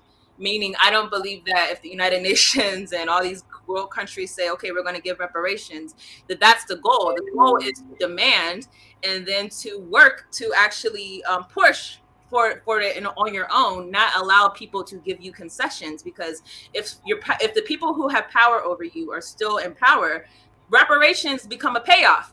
So, it's not about repairing you, it's about keeping you quiet. So I think we have to be very careful with these international institutions whenever they're telling us that they're going to do right by us. And ultimately, let's just say in the best scenario that the UN and all these corporate and all these institutions wanted to do right by African people. Let's just say that that was the case. The issue still has to be sovereignty. I don't care about what type of, United Nations, whether it does the right thing and tries to become good and try to have everyone on the Security Council or get rid of the Security Council. I don't care about all of that if we are not in control of our own resources, in control of our own lands. And that's what has to be the number one determination, not whether or not you want to give us reparations, not whether or not you want to give us apologies. Are you going to leave Africans to their own lands, to their own politics, to their own social policies? Are you going to keep making sure that you're dominant, that your interests are dominant inside of our countries, inside of our communities? So no, I don't think there's anything that the international system can do that would be sufficient to do what we are asking for. Absolutely correct. No doubt about it. No amount of anything would repair the damages already done and still continues to be done. No amount of that. That's a fact. And no amount of anything, whether we lobbying or politicking with them, or like I would put it, bedmatics with them, would solve anything until we get back to our own minds, take our destinies into their hands, organize ourselves, and then own the continent that we call is our own. It's our own, given by God the Creator. Now, if you look at it, it could be very, very difficult. And I can understand some of the comments in the chat that are saying, we're confused. Like, we don't even know where to start. For instance, you talked about WTO. WTO, it has a black face, a black female face. And we're talking about this. That's one of the things that I think it kind of meddle when they work together, build alliances with the leadership. They met this together. It becomes very hard, isn't it, for people to understand? Yeah, and actually, I mean, Comrade Sangha, I don't know if you want to talk about the WTO, because I know the sister comes from Nigeria, but I'm sure like I heard a bunch of Nigerians that were so happy whenever that happened, but no one's thinking about the fact that to this day, I don't, what has the WTO done even remotely targeted towards the colonial system? And they have an African face pretending that they're, post-colonial without any backing or policy saying so. No, I really would like to, because I mean, for one thing, anyway, it's like an African in the WTO is like an African going to join Hitler in his army when Hitler is advancing on Africa. WTO's policies are essentially, it doesn't even pretend like the United Nations to something like human rights. The WTO is simply about how to squeeze out from the resources from the poorest countries and give it to the rich countries. That's what the WTO is. So why would any African go and serve there? And we know the Dr. Ngozi in Nigeria. She used to be a minister. Her policies are very much policies about how to, give to the rich countries, about neoliberalism. She tried to enforce, policies that make people poorer in this country. And of course, they dress it all up and, within the politics and make her, actually she was just trying to reform the country and, and make things better. And that's one of the things, you have to beware when we talk about Pan-Africanism. She likes to dress like, an African. She does that very well. And our elites here like to dress, they do that Pan-Africanism very well. They can even speak the language very well. They dress very well. And this is sticking the knives in her back. But she is certainly one of the neocolonial elites, one of the, more ideological parts of it. So I really, but talking about all these institutions and going back to what you were saying about reparations and what we want their hands off. We want their hands off, we want them to, and that's why I said, when I was talking about an apology earlier, they can't even come around to give an apology. It's not just because of talking about an apology. The question is to acknowledge the harm that has been done. It doesn't matter if you throw some money, if you give these elites in Nigeria some money and say it's reparations. I remember one Nigerian capitalist, a very rich man, who used to fight for reparations. And what if they're giving them the money? It is the same thing that will happen to the so-called debt that they have been taking for so long, and afterwards they'll say debt forgiveness. What are you forgiving? But it's essentially, the question is first acknowledge. It starts from the acknowledgement that the terrible harm was caused, that terrible things were done and are still being done, and a new system has to exist. But if like give Africa its independence, hands off, and not using agencies like the WTO to force us to sell cocoa at ridiculous prices so we can import chocolate and whatever else you are making with the cocoa, at very higher prices. That's very basic things that it's quite aware that these global institutions are quite aware about that. But Africa and Africans only exist to serve in terms of giving them cheap resources, land, labor, and the institutions have to, if we're really, anything we can get out of them really is to say that we must have justice in economic relationships. For example, we must have, the military of the Americans out. We must have them not enforcing policies of poverty on our leadership. There's so much, but it's really simply hands off Africa, really. Beautiful. And the question of our brother Donald Christie, or I don't know, sister or brother, asking. I think we know about the idea, the mission, the vision of the organization, but then what about the structure of the organization and the events coming up, and how can get membership? You already said it, the criteria. So I think you have to list it again, properly. The organizers or the groupings to be aware of it. Where do they register? What are the conditions of registration? Do they need to meet some requirements? I think we get into the structural conversation now about the organization. Yes, so for the coalition to be a part, so if you're already a part of an organization, if not, please join an organization. To actually join the coalition, essentially you could just email us, and our email is aumd1884@gmail.com. You could also follow us on Twitter. That's letter A, decolonization, or also on Facebook at AUMD1884. And essentially the way that we work is it's completely the real democratic or representative. I don't like, necessarily using the word democratic because it has all these meanings to it. But essentially, each organization has one vote. And we come together. We basically have been meeting once a month, and any type of thing that we want to do, any types of policies or any types of programs we want to do, essentially, we would just ask you all to have a representative come to our meetings, and a representative will speak for your organization. Or if you don't want that person to necessarily make decisions on behalf of your organization, they could come back to you and then come back to us and let us know what the decision is. So that is essentially how we've been organizing and working. It's not a lot of requirements, just having, steady participation and steady voicing and it's supporting. And as far as the convention, and I sent the link to you, Dr. Tata, for the convention, how to register. Yes. Essentially you go to that link and it will take you to the page you can register. So if you are based on the continent of Africa or in the Caribbean, or what we call the global South, the places that are colonized, Latin America, places like that, you could have your fee would be for registration. It would be $10 off. It would be $15 as of now. We are still in pre-registration. We're going to full price, which will be next month. So you could get a $10 discount if you register now.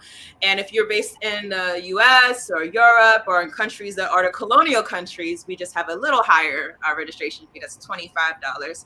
And the whole purpose of this is that we'll have a convention that will be on July 21st to the 23rd. And that will be hosted by Zimbabwe. We wanted it to be in person because we wanted to, again, interact with each other.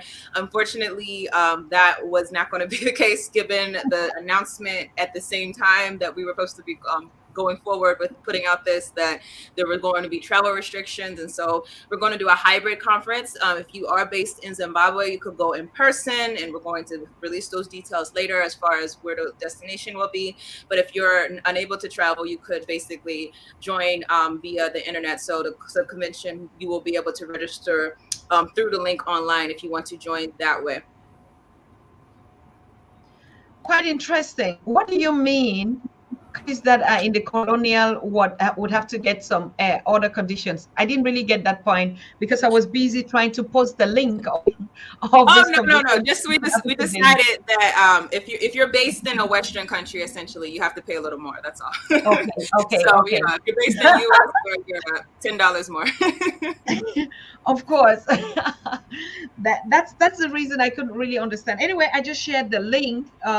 You could follow that link to register for that upcoming event, and the flyer is the same like the one that we shared today, but we are still going to repeatedly share it tomorrow because, like this conversation tonight, we're going to restream it tomorrow. We're going to rebroadcast it tomorrow because we think this is a very important movement. We've heard a lot of movements come here, present their agenda. Most of them have just gone silent. I mean, probably trying to put their structures together. We've also known that there are organizations out there like the Pan-African Federalist Movement, which are also organizing a convention sometime, I think 2023 on the continent, and they actually wanted to reach out to you, Sister Tierney. Do you mind if I would share your connection with them, your contact? Absolutely. Okay, all right. Just for purpose of understanding. Yeah. And Yeah, I know some of those folks. Some of those people. Yeah. okay. All right. The community is talking about a lot of our unity as a people. Yes, while we create institutions that would go in charge of this systematic agenda for the continent. But if we look at it critically, history is one of those agendas that we know that we should start focusing on. I'm just asking about the individuals and the organization. Do you really kind of like think the education of the African was a mistake, is a mistake, and something has to be done about it? I would love to hear from Professor Ikemba, who's a professor at Medgar Evers College on the education. Yeah, just to make sure I understand the question right. You're saying what's wrong with the education we're receiving now under colonialism? Yeah, I say the educational system, like our curriculum or everything, what's wrong, is wrong. What should be done about it? Well, yeah. So the education that we receive, and of course, like I'm speaking, and I know wherever this is probably pertaining to all African people, wherever you are, right? But particularly like here in the States, the education, it is a colonial education. It has traditionally, historically been Eurocentric in its approach. And so, and we're talking about even from math, science to history, and I teach history, so I can teach from. I mean, I can talk about from that perspective. History growing up, we always learned about the historical figures that led to like the founding fathers of America. We were always taught about these people in the positive light, from the George Washingtons to the Thomas Jeffersons. When we learned about history outside of the United States, like the origins, it always will go back to Europe. And so, I learned about the Renaissance, just like surface level stuff, but I knew about these things even before college. I couldn't go in depth, but I just knew that history. And so I think like that's the big issue is that we don't really learn that we are African people. We don't learn that we have a history before the slave trade. These are things that we have to learn outside of school, hopefully from our parents or just from independent studying. But the thing with the education system in whole is that it socializes us. It prepares us to really build up the colonial institutions, the colonial society. And so when we're learning, we're not learning how to solve the problems in our communities. We're learning how to become assets for someone's job, or even start a business on your own. So it's basically how you can contribute to the society despite what the society is doing to you and your people. And so I think like that's the problem with the education system. And so what we need to do is develop a revolutionary education system, a system that first it speaks to the issues that we're dealing with in our communities. So if we're dealing with poverty in our communities, or we're dealing with even socializing in our communities, these issues that we have in our communities, trusting each other and so forth, then the education system, the education at home and the education at the schools needs to be resolving those problems. First of all, if we have a problem with economic, like poverty, as I said before, then in our schools, it should be geared towards how do we build the economies of our communities, not go out and get a job for some white man and build up, their business in the colonial economy. So that's what we need to do. We also, the education has to teach us that we are African people, that we are connected with the people beyond these borders in the Caribbean, on the continent.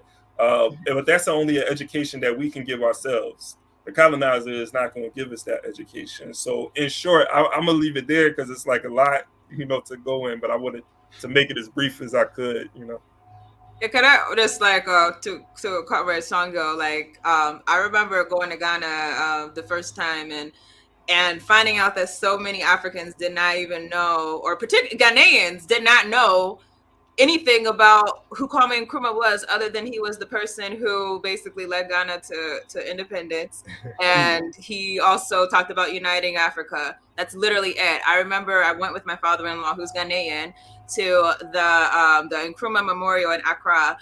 And first of all, it was empty. Like, that's something that I don't see like in the US. If you go to a museum or a national monument, there's always people like at the monument. This one was empty. And not just that, when I was going to my father-in-law, he was looking at all the books from Nkrumah, and I'm like, have you read any of these? He's like, no, the colonial education in here, how is it that Ghana parades Kwame Nkrumah as yay, he's the Pan-African father of Pan-Africanism in the continent, and yet y'all don't even have his books in the curriculum. So I was just curious what you thought. Yeah, one more thing to that point too is when we learned about George Washington, Thomas Jefferson, and all of these white heroes. Well, Europeans, they don't really get into their contradictions when they're teaching about these people. But we sort of get tricked into looking at our leaders and saying, well, Nkrumah did this, or Patrice Lumumba did that.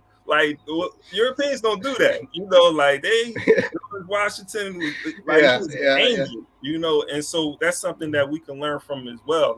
All of these leaders, they're not perfect, they have flaws, but the thing is we have to take the best of them and use them as images of our symbols of revolution and symbols of fight against freedom fighters against the colonial system.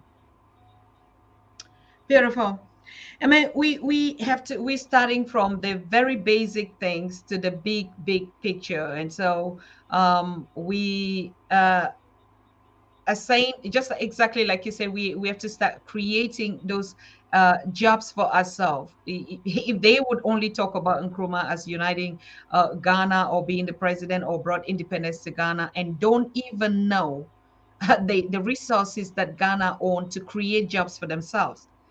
And that brings us to another point, the way we actually from the continent look at the European, not just even the European, look at even the Chinese. I'm coming up to this topic because this is one relevant point when we talk about the narratives and the brainwash. It's really kind of deep. You get Chinese get into our local communities and are made chiefs and made kings, given land, because they promise, I don't know, whatever to this, so they penetrate not just the political system, but even the kingdoms that actually own, what we say, the right or the values of the African. So if we already are so paralyzed and penetrated into the royals until we give them titles where you will never find, for whatever reason, in China, an African is being given a title of a I don't know, Xing or Shang or whatever it is. right? So, I mean, what kind of a continent or people or a generosity like what we talked about yesterday would really push a people to be so open and just don't even think for a second? So, the education must be one of those essential things that we're thinking about.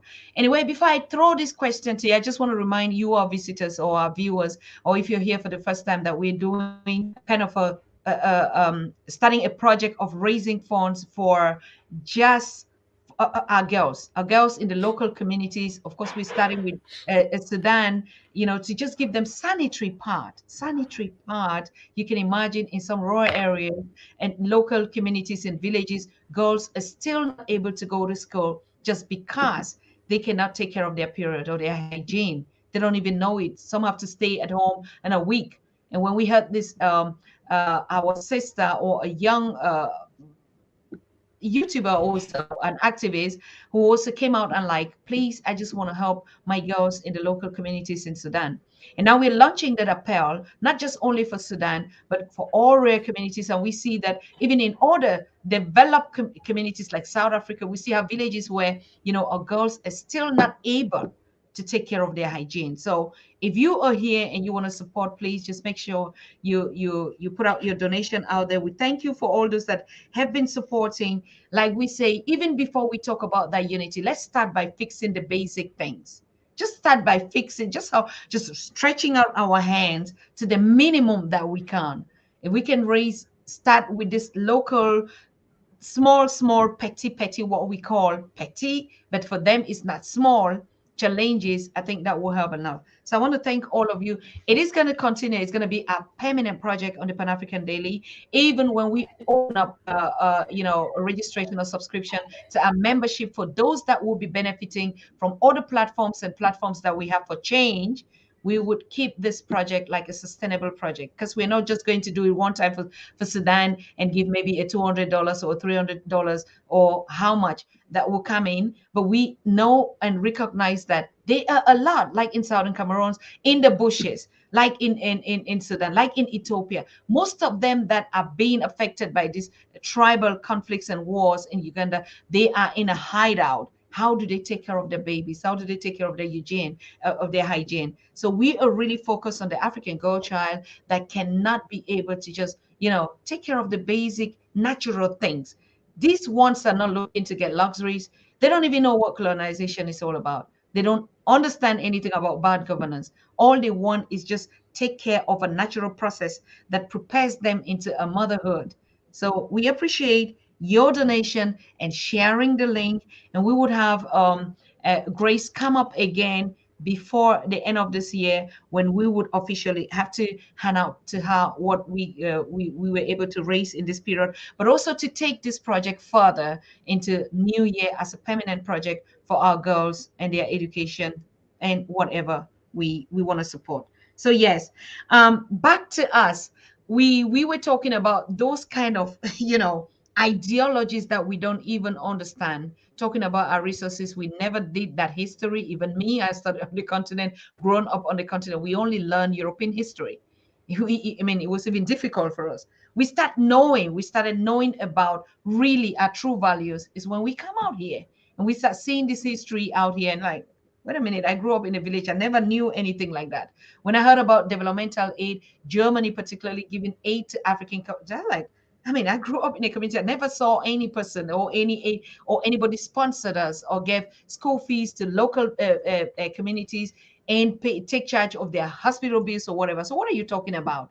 So exactly, I'm coming to that point where I think one of you raised like this agenda of for one Africa would come from the diaspora. Because when the diaspora came as enslaved, they did not actually make a barrier. You're coming from Yoruba, you're coming from this. In the Haiti, they still practice their voodoo culture. They still hold on to it. In the Caribbean, in Barbados, they still practice what I call the Southern Cameroon's culture. In the Caribbean, wherever you still see them proudly representing their food, their tourism sector. They identify themselves with the continent. On the contrary, the continent is running out to identify itself, with European structure. So do you actually think our connecting to the motherland, like we say, It doesn't mean from our geographical space with our own programs, support education on the continent to say we are one. Starts by that. Just start by that. I'm your brother. I'm your sister. Don't call me a Black American. I'm not a Black American. I didn't choose to be here. Okay. Recognize I am one of you, right? Just look at the things that unite us. Look at our color. Look at the way we speak. Look at no matter where we are, how many years. So could that also be one of the agendas when we build organizations like this, that we reach out? I want to go back to African Esquire, because you've been doing a tremendous job with this education, connecting the diaspora back to the continent. How do you see this trend of education, informal education, without actually going to change the curriculum? Or, you know? Yeah, I think informal education, self-education can honestly be more powerful than even colonial education, because one thing about educating yourself and finding out that you've been lied to is that it turns you against everything that you've been taught before. So I'll say for myself, having received a colonial education and thinking that Europe was the pinnacle of society, learning about European history, meanwhile never a mention of African history until basically the slave trade. When you learn the truth that no, actually Africa was not this place that was a nothingness. No, it was a place with powerful empires, with the richest history, with the most dialects, all of these, and the most rich continent. Like that one probably like shocks me the most, is that, or shocked me the most, is like, wow, like all this time I've been taught that it's a poor continent, and it's the richest. I mean, the richest continent is the poorest as far as people. Let that contradiction sink in. And that kind of drives a certain anger, I think, against the colonial system, to where their whole education becomes ineffective, because what they've been trying to get me to think, I'm now angry at. I understand the agenda behind it, but that's only going to come from people who are able to draw those parallels. Now, realistically speaking, colonial education is so all-encompassing. It's not just in school, it's also in media. You turn on TV, you're constantly being taught ideals and principles that come from European society. You go outside, you look at the billboard, you see a white woman with blonde hair who's the pinnacle of beauty. You go out, you see Africans, every time that they're depicted, they're criminals, they're wicked. And that has an effect on you. It's not just in the schools. It's probably the stuff when you leave school is probably more harmful. So because of that, there are some people that I think it's almost impossible to pull out of the colonial mentality. And we have to understand, like Marcus Garvey said, some Africans, like when he was trying to say, hey, let's go back to Africa, some of them aren't going to go. And some people, I say this repeatedly, some people, I'm speaking from the United States, who love this country so much and they want America, America, America, you might just have to go down with your ship, because of this worldwide system is not going to last. And when it doesn't last, when it goes down, you're going to go down with it. So it's a sad reality. A lot of our people can't wake up, but it is still a real issue that we have to take serious to actually educate people. And I did want to, like, I think Comrade Songo, you were going to speak to earlier about the education issue.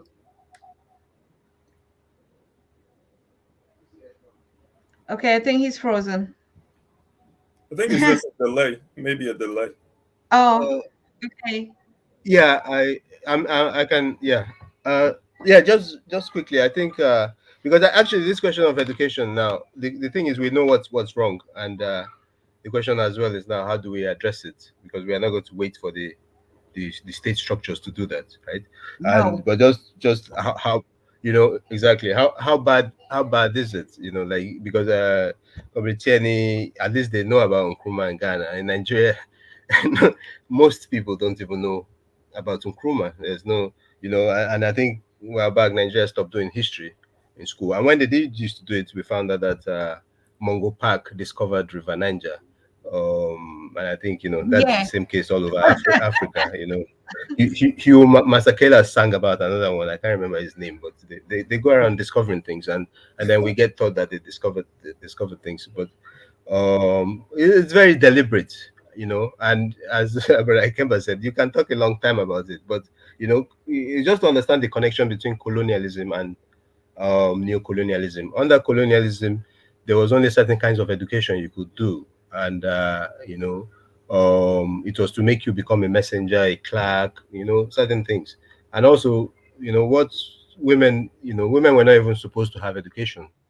Girls, they created whatever they call it, home economics, where they learn how to cook and clean, and that was not something African. It was imported, all these ideas. And we continue now, because right now the idea is that we are not supposed to be scientists, we're not supposed to be developers, we're not supposed to be inventors. So the education that we get, it reflects that, and also the education has been completely defunded. There's like, what we used to have in terms of education, now it's very difficult to get an education. But now coming to what we need to do, because I for me, and I think that's why this initiative is very key. We have to talk about strategies for moving forward, how to achieve it. And education is the cornerstone of that. As Comitiani said, when people start to know about their rich histories, what they were not taught, they start to think differently about what the future can be. And they start to think about Pan-Africanism in a way they never thought about before. So it's very crucial. And one model I've always been inspired by is the Black Panther Party. Actually, going back to what you were saying, Dr. Carter, about, doing the things you have to do locally. It's not just, the Black Panthers did education, they did health clinics, they did, food, and such. And we have to start to think about, how do we do projects in our local communities, that tie in education, because people are not just, you're going to do something, you're going to get people involved in things, and also now give them a chance to be educated in terms of history, and in terms of how they can improve themselves and improve the quality of their lives. And really, of course, all these things cost money, but it's build an organization that can spread locally, and get the people to contribute to all these activities, and the people can own it. They own it, and it's all part of that. And so these are one of the things we really have to talk about at the convention. We really have to make these things happen. And of course, the media, like you have, is very crucial, because my own organization, we try and do as much history as we can. We try and bring out, a lot of history. We find it's very, very important. But of course, there's so many doing such, which is very good. But we really need to be able to spread it deeper, because not everyone is on social media, and not everyone is going to, even those on social media are not, they find such things boring. We really have to get into the communities. That's what I have to say. Absolutely. That's what we have to do. I think we're already, I mean, if I look at African Esquire, you look at the Pan-African Daily TV, you look at Julia Rian, you look at all the other sisters that are doing, or YouTubers in just this short period of time. I'm talking from our own experience. I mean, it's been amazing. So every little instrument that we have to use to be able to empower and develop ourselves as people, particularly going back, there are other things that we'll have to go through. That's a fact. And like Professor said, or there are also privileges that we'll have to give up to be able to unite. And so there's a cost. There's always a price that we'll have to pay in every situation. But the least thing that we know is, if we can jealously and put up what we call an agenda that is really focused on us. How do we really love ourselves jealously? Because those are things we have to teach ourselves again before going into some kind of strategic agendas. But just even recognizing, knowing that we are one, loving ourselves, supporting ourselves, buying from our own made things, just accepting the fact that we are on our space is already probably not just the kind of structures that we want to see paper done, but the practical daily life things that we do. And another thing that I want to draw attention, like you said, even the education system that we say is, as why are we looking at it as a problem? It's a problem because we already invented every other thing. We just we don't know it, and so we're not realizing it. We don't need to invent anything. Even the Facebook we invented, the mathematics, every other system that is being used today, it can change from the trends and the setup, but we invented it. Imagine we would just wake our memory that has been put to sleep, to understand that this is the greatness of who we were.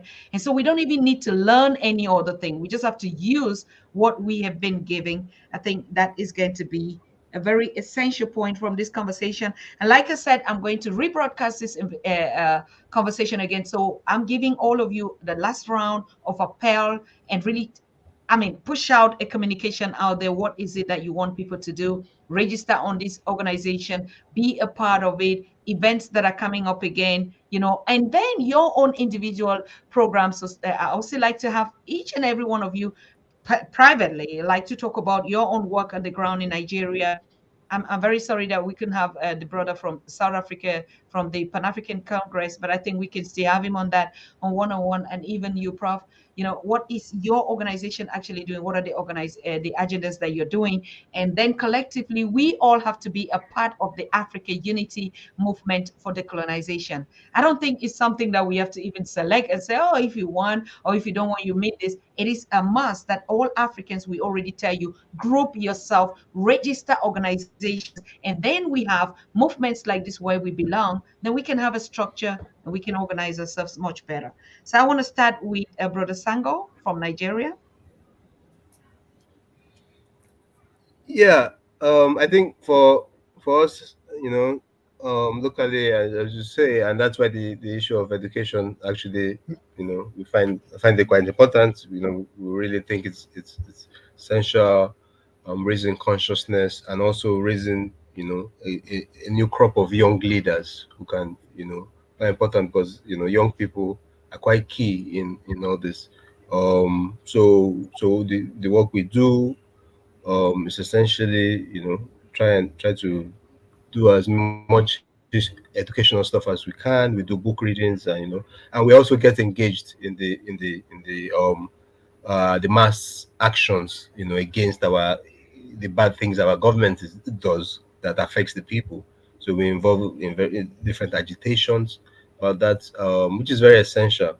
Like I say, it really is the thing is we really want a stage in which we can actually do much more in our communities, that we can have Yes. educational clinics, other, health clinics, other things that, and empower people. And we see that to be the future. But and that's why we're excited to be part of this African unity movement for decolonization. Mm-hmm. And we really think unity is our strength. We really need more organizations to come and be part of that. Let us think together. Let us act together. You Mm-hmm. know, we have we certainly understand the basic issues. Of course, organizations can have disagreements about this and that, but we have something that ties us all together, and it's Mm-hmm. essential that we join together and we organize. I also say that any people watching from Nigeria, we're based in Lagos. That's the Movement for African Emancipation. Join us. Check us out on YouTube.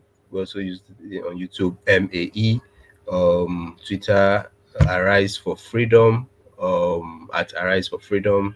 On Facebook, you find us. Join us. We really want people to join in this vision to try and Mm-hmm. actualize. To try and do more. We are young. We're a new organization.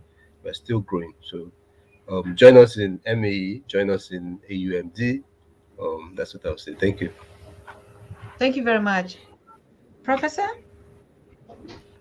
Hey, peace. Well, first of all, I want to appreciate you, Dr. Susan, for the episode, this show, what you're doing with the media. I think this is very important, and part in our struggle to decolonize our minds and our physical bodies from the institution of colonialism. So, want to appreciate you. Thank In you. regards to the work, like I said, NPDM is an international organization. So, depending on what the issues, the contradictions in the particular cities we are in, it may be different.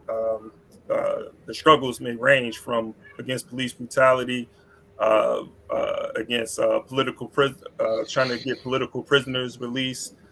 In particular, like I'm in Philadelphia or in the northeast part of the United States, so uh, our organization over here has been doing a lot in regards to like political prisoners, Mm-hmm. economic institutions as well, developing economic institutions in Philadelphia.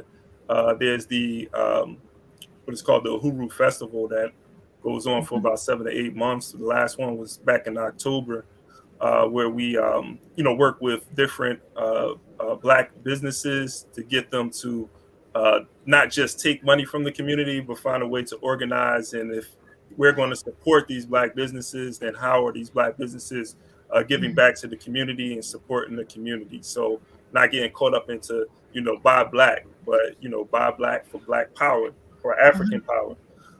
So, that's something else. I also, go back and forth from Philadelphia to New York. So in New York, there's been work around there's police shootings again. There was a brother who was shot and killed, and we was doing some by the police. We was doing some work out there. So it could be any particular, it's like single issue problems, but like the larger international struggles, like the genocide that we just talked about. We charge genocide, MPDM, actually tyranny. I forgot that I supposed to have reached out to you about something, but there's going to be a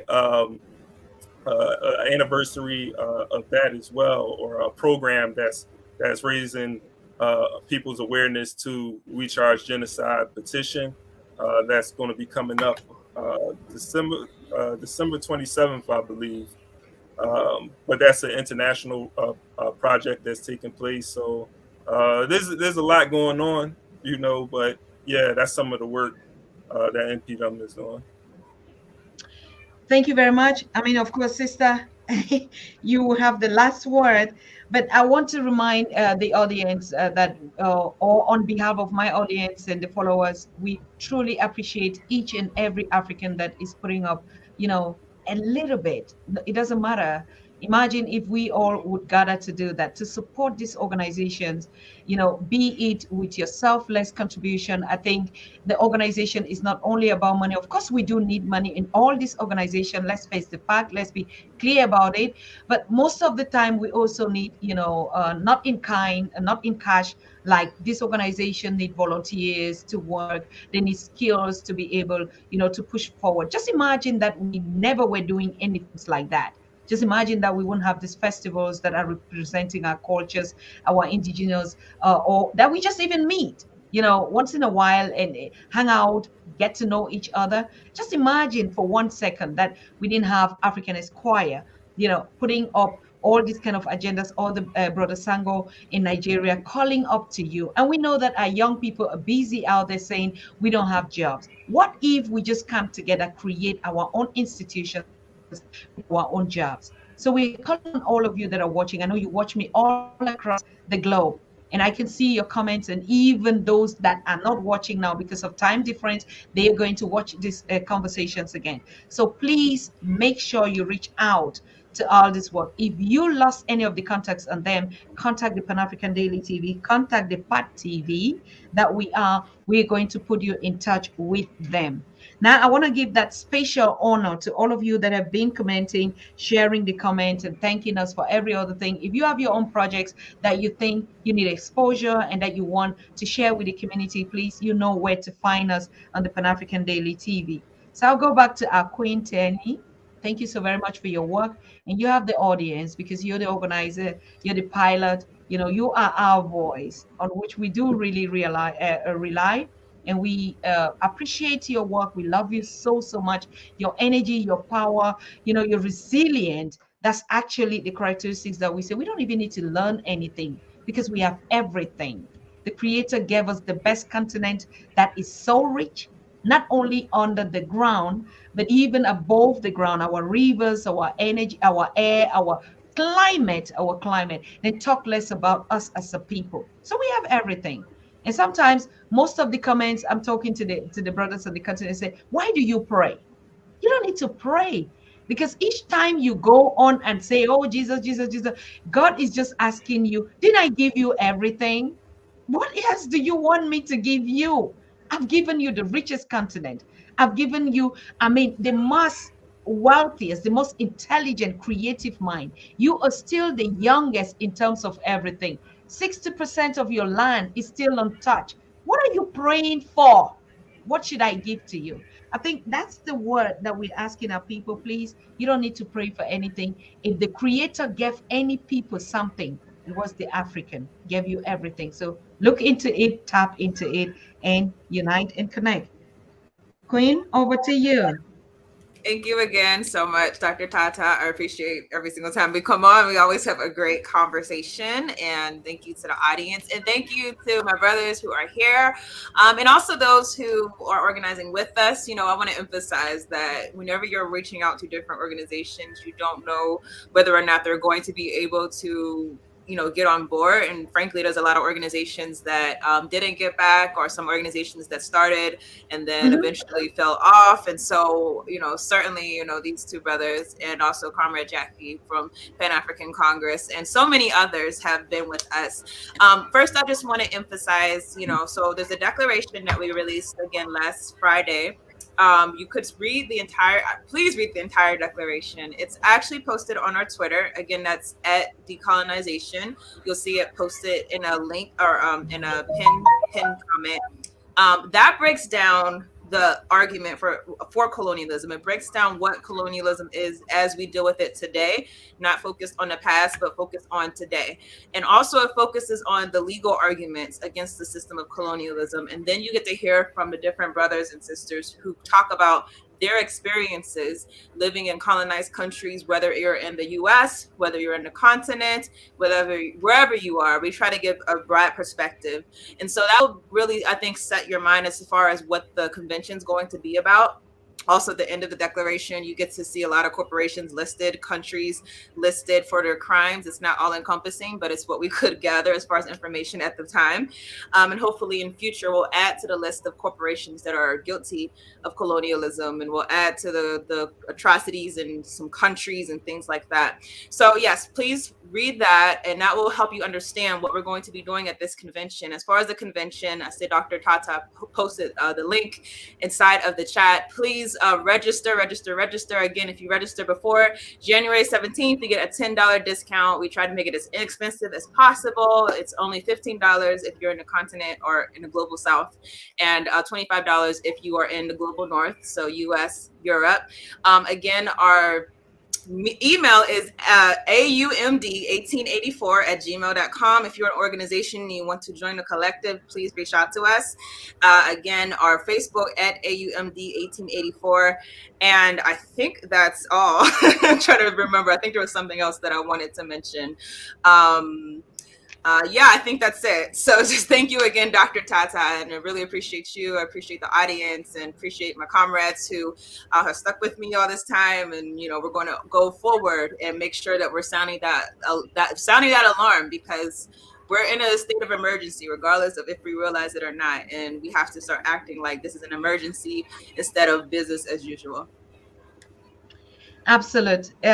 We had a brother yesterday on the show who said we should all be outrageous, really be outrageous on these issues, because these are issues that, take our own space. We've been giving our space for too long. So what if we actually, go out aggressively in uniting ourselves? So we don't think that we are too, if we were that kind of a people that were dumb enough, we'll be using weapons. No, but because we have the brains and the love and that spirituality, we don't need to do anything aggressive. We just need to connect, love ourselves more, and work together. So I want to thank all of you that joined this conversation, and thank the guests. I mean, it was very impressive for you to spend these 2 hours with us, empowering us. We've learned a lot about your organizations, and we're wishing you all the best on this journey. It is a noble cause, and one thing that we always tell everyone on the Pan-African Daily, it is up to be. I mean, imagine if you were doing some of the stupid things. There's nothing that is fulfilling than actually doing the work that you were chosen to do for your race and for your people, and of course for humanity as a whole. Because if Africa is free, the whole world is free. We wonder why the challenges even in the world are not getting any better. It's just because they're still on Africa's neck. But when would they realize that? But that's not our business. That's not our own issue. Our issue is just to connect, love ourselves, unite, and be at peace with ourselves and the Creator. So thank you so much for being part of this conversation, and we see us again anytime soon on this kind of conversations again. Quintani, thank you so much. Professor Balanta, thank you so much. Brother Sango, thank you so much. I hope we'll be getting more often. Anyhow that you think that we can support your organization in terms of communication, in terms of exposure, in terms of promotion, do not hesitate to contact us because we are growing and moving forward. Thank you so much. Good night Thank to you. all of our guests. Yeah, Good good night. night. Thank you. Thank you. Our All guests. right. Good night. Thank you Mhm. for having us. Thank Bye. you. Thank you too. Yes. Good. And I want to thank you. I want to thank all of you, my guests. I mean, we can't just sign off like that. We had visitors in our home today, of course, in our Pan African Daily TV. And so we can just sign off like we all of us just came together, isn't it? I mean, I want to take just 2 minutes of your time to thank you so very much for your enormous support, your comment, your words of empowerment. It doesn't matter whether we criticize. It doesn't matter whether some comments are uncomfortable. We have all shouldered one another. And that's the spirit that I want to give with you. Now, I want to make some very clear announcement. In the next 3 days, I think we are not going to be doing live direct. Like I said, we're going to rebroadcast this program because it was very important that we know that another movement is being born that is called the Africa Unity Movement for Decolonization. It's important. And I know a lot of people did not actually get this in time. So we're going to rebroadcast this same. Even if you were here today, make sure you used to be a part because I also would be a part, not just being live, but with you, to follow. Sometimes when I host, I really don't enjoy the conversation. What I enjoy is always when I sit back and I watch it and I read all your comments again. And most of that time, I pick some of the things that you also address directly to us that during these conversations we are not attentive to. So we always work from the background and also from the front stage. Now, what is happening in our own part of everything that we've been doing as we are approaching the new year? Remember, I already said we're taking the PAT TV to the continent. It was a one-way statement, and everybody's been asking, yeah, so what? And what about that? And what is coming up again? Yes, that project is still going on, and it's going on in a very in a next step of what we should grow. For now, we've been the Day as Pan-African Day YouTube and social media. What if we take it to the next level? That is the question that we asking the community. We're trying to research how we can take it to the next level. So we're getting actually connected to channel distributors that could distribute us on the entire continent and across the diaspora. And we're getting some very positive results, not getting our own entire satellite like we thought we could do, but of course, partnering with like-minded satellite that could give our own autonomous channel on which we'll be having our own frequencies and should be available on across Africa. I think the latest one that we have, or the offer that we have, we could be available on 38 countries. That's already a start.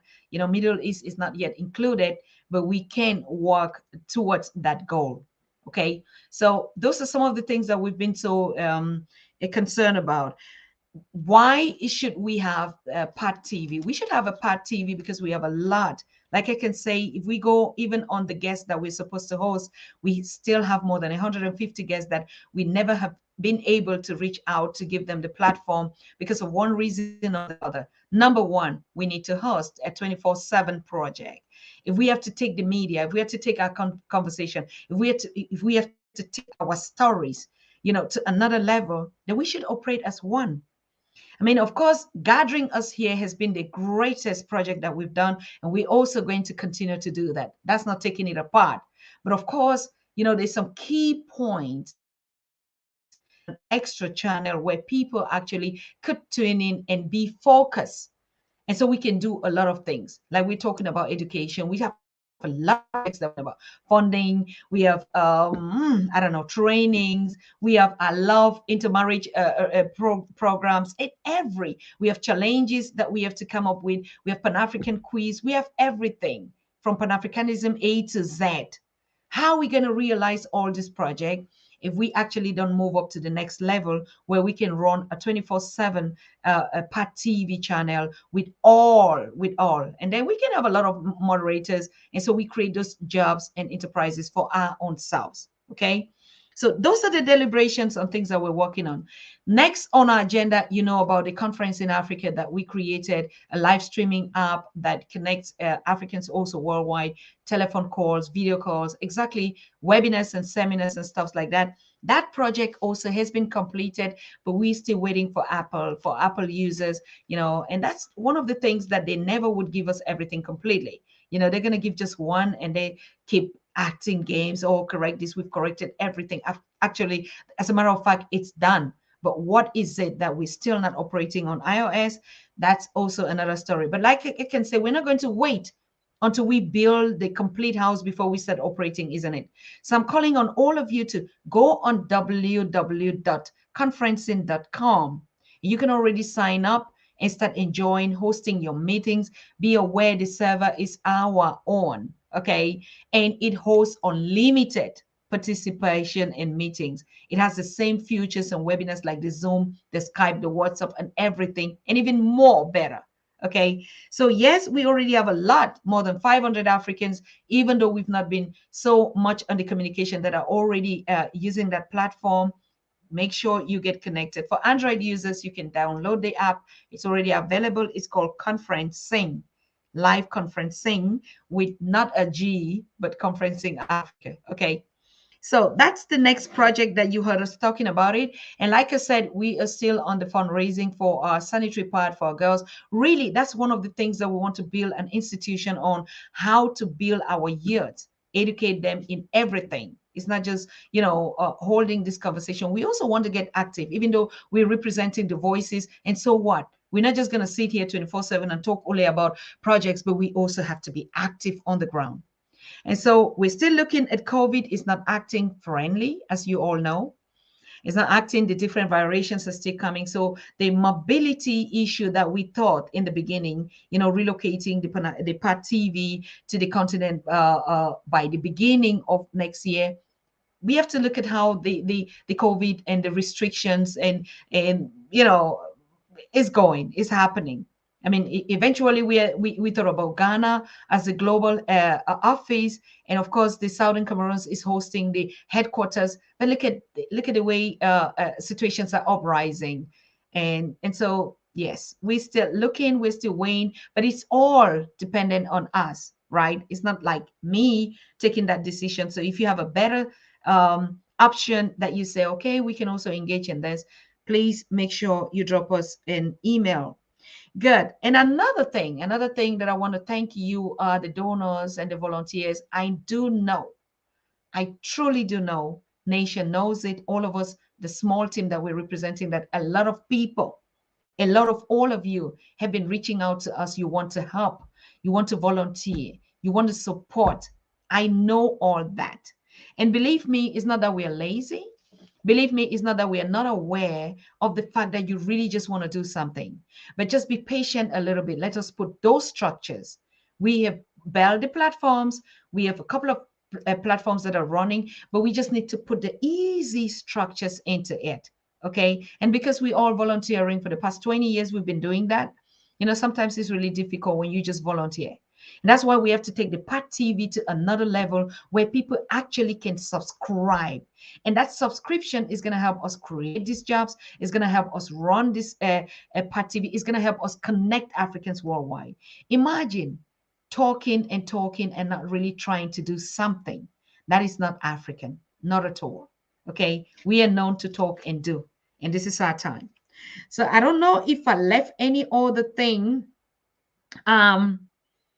Somebody's saying, I'm a technician and I'm working on this project, but it's complicated, especially with the pandemic determinant. Thank you so much, Ernest Parker.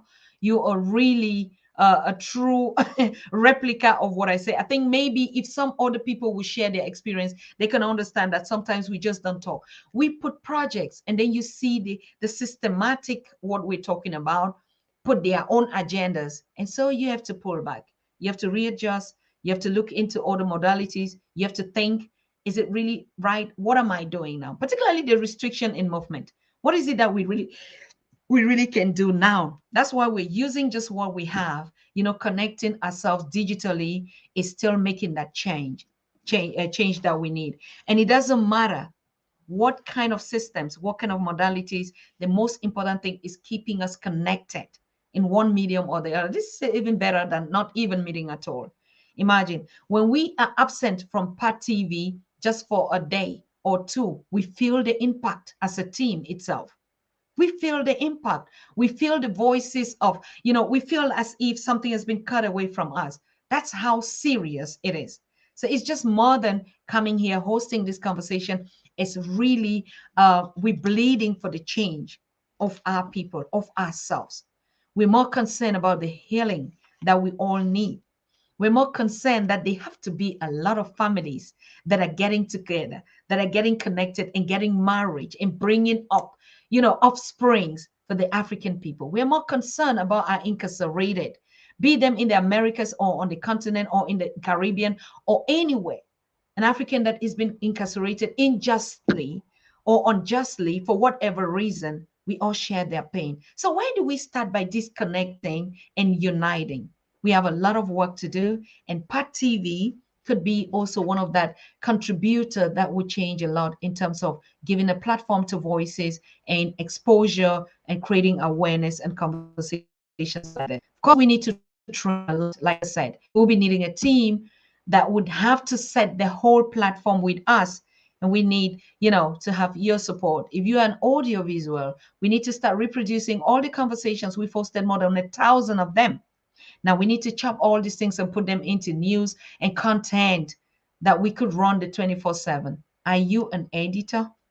Are you a specialist in audio production? Please, we need you so badly. I need you so badly. If everything about your thanks means anything, or anything that you say, yes, I appreciate the PAT TV, we need to take it to another level. I'm only here that I can sit and I moderate conversations and all. I'm not an IT specialist. I'm not a developer or so. We need all the skills. Bring in your skills and let us take PAT TV to the level that it belongs. And it's not going to also be for free. We're also going to create these jobs for ourselves. Imagine you're a developer. We start by, first of all, producing the content, and then later on, we start getting in the jobs for ourselves. That's how we work to build the continent without being dependent on asking foreign developmental aid. We had said it here once and for all, we never would be begging, and we would never beg for anybody. We will come with our skills, create our careers, create our job, create our institution so that we can keep them free from manipulations. Okay. So thank you so very much.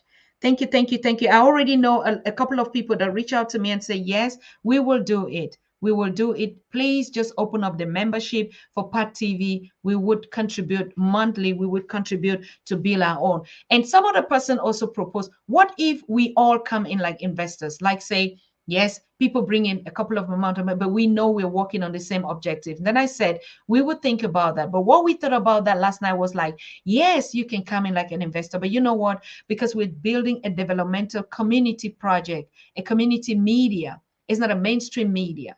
So you can bring your investment, but when we get the return on that investment, we're going to give you back exactly that amount, and we're going to pay it instrumentally according to the budget that we have to operate. What about that? So think about that.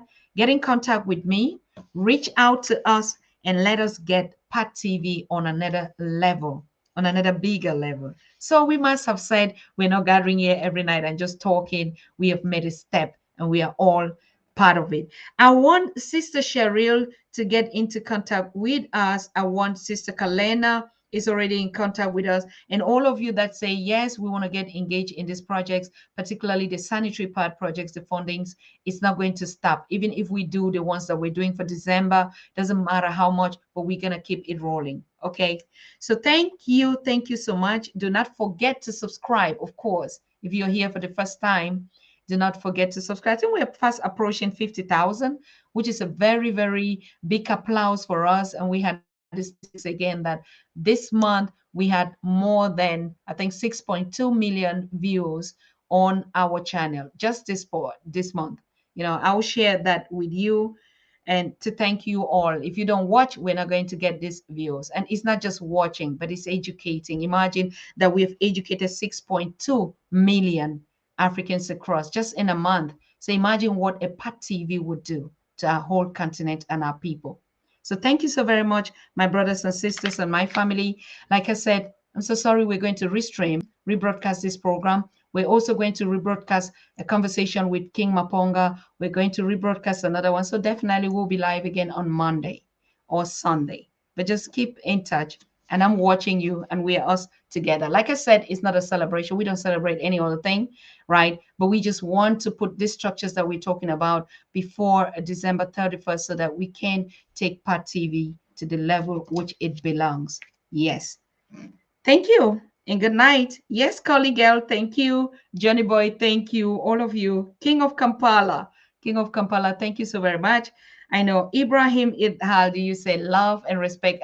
As a matter of fact, Ibrahim Elaji, you were the one that said, what if we come in like investors? I am open to give it, to contribute $100 monthly to the PAT TV.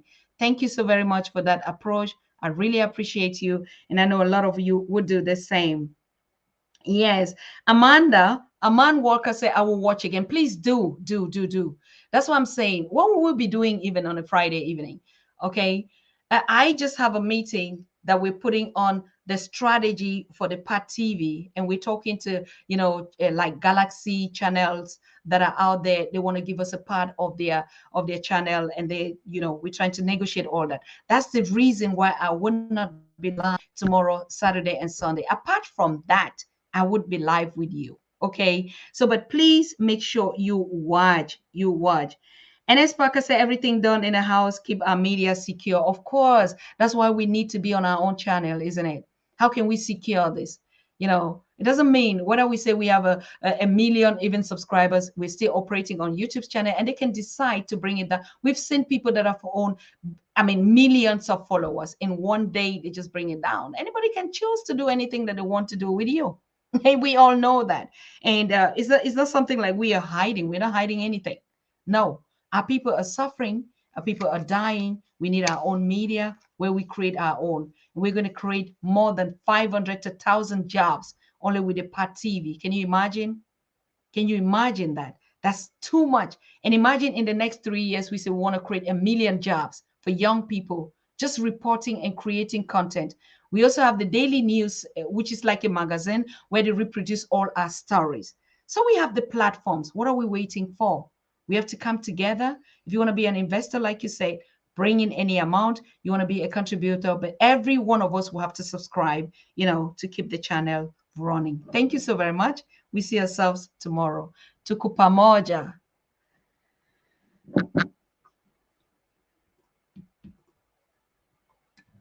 Yeah. You are watching the Pan-African Daily TV with Dr. Susan Tata. The Africa we want.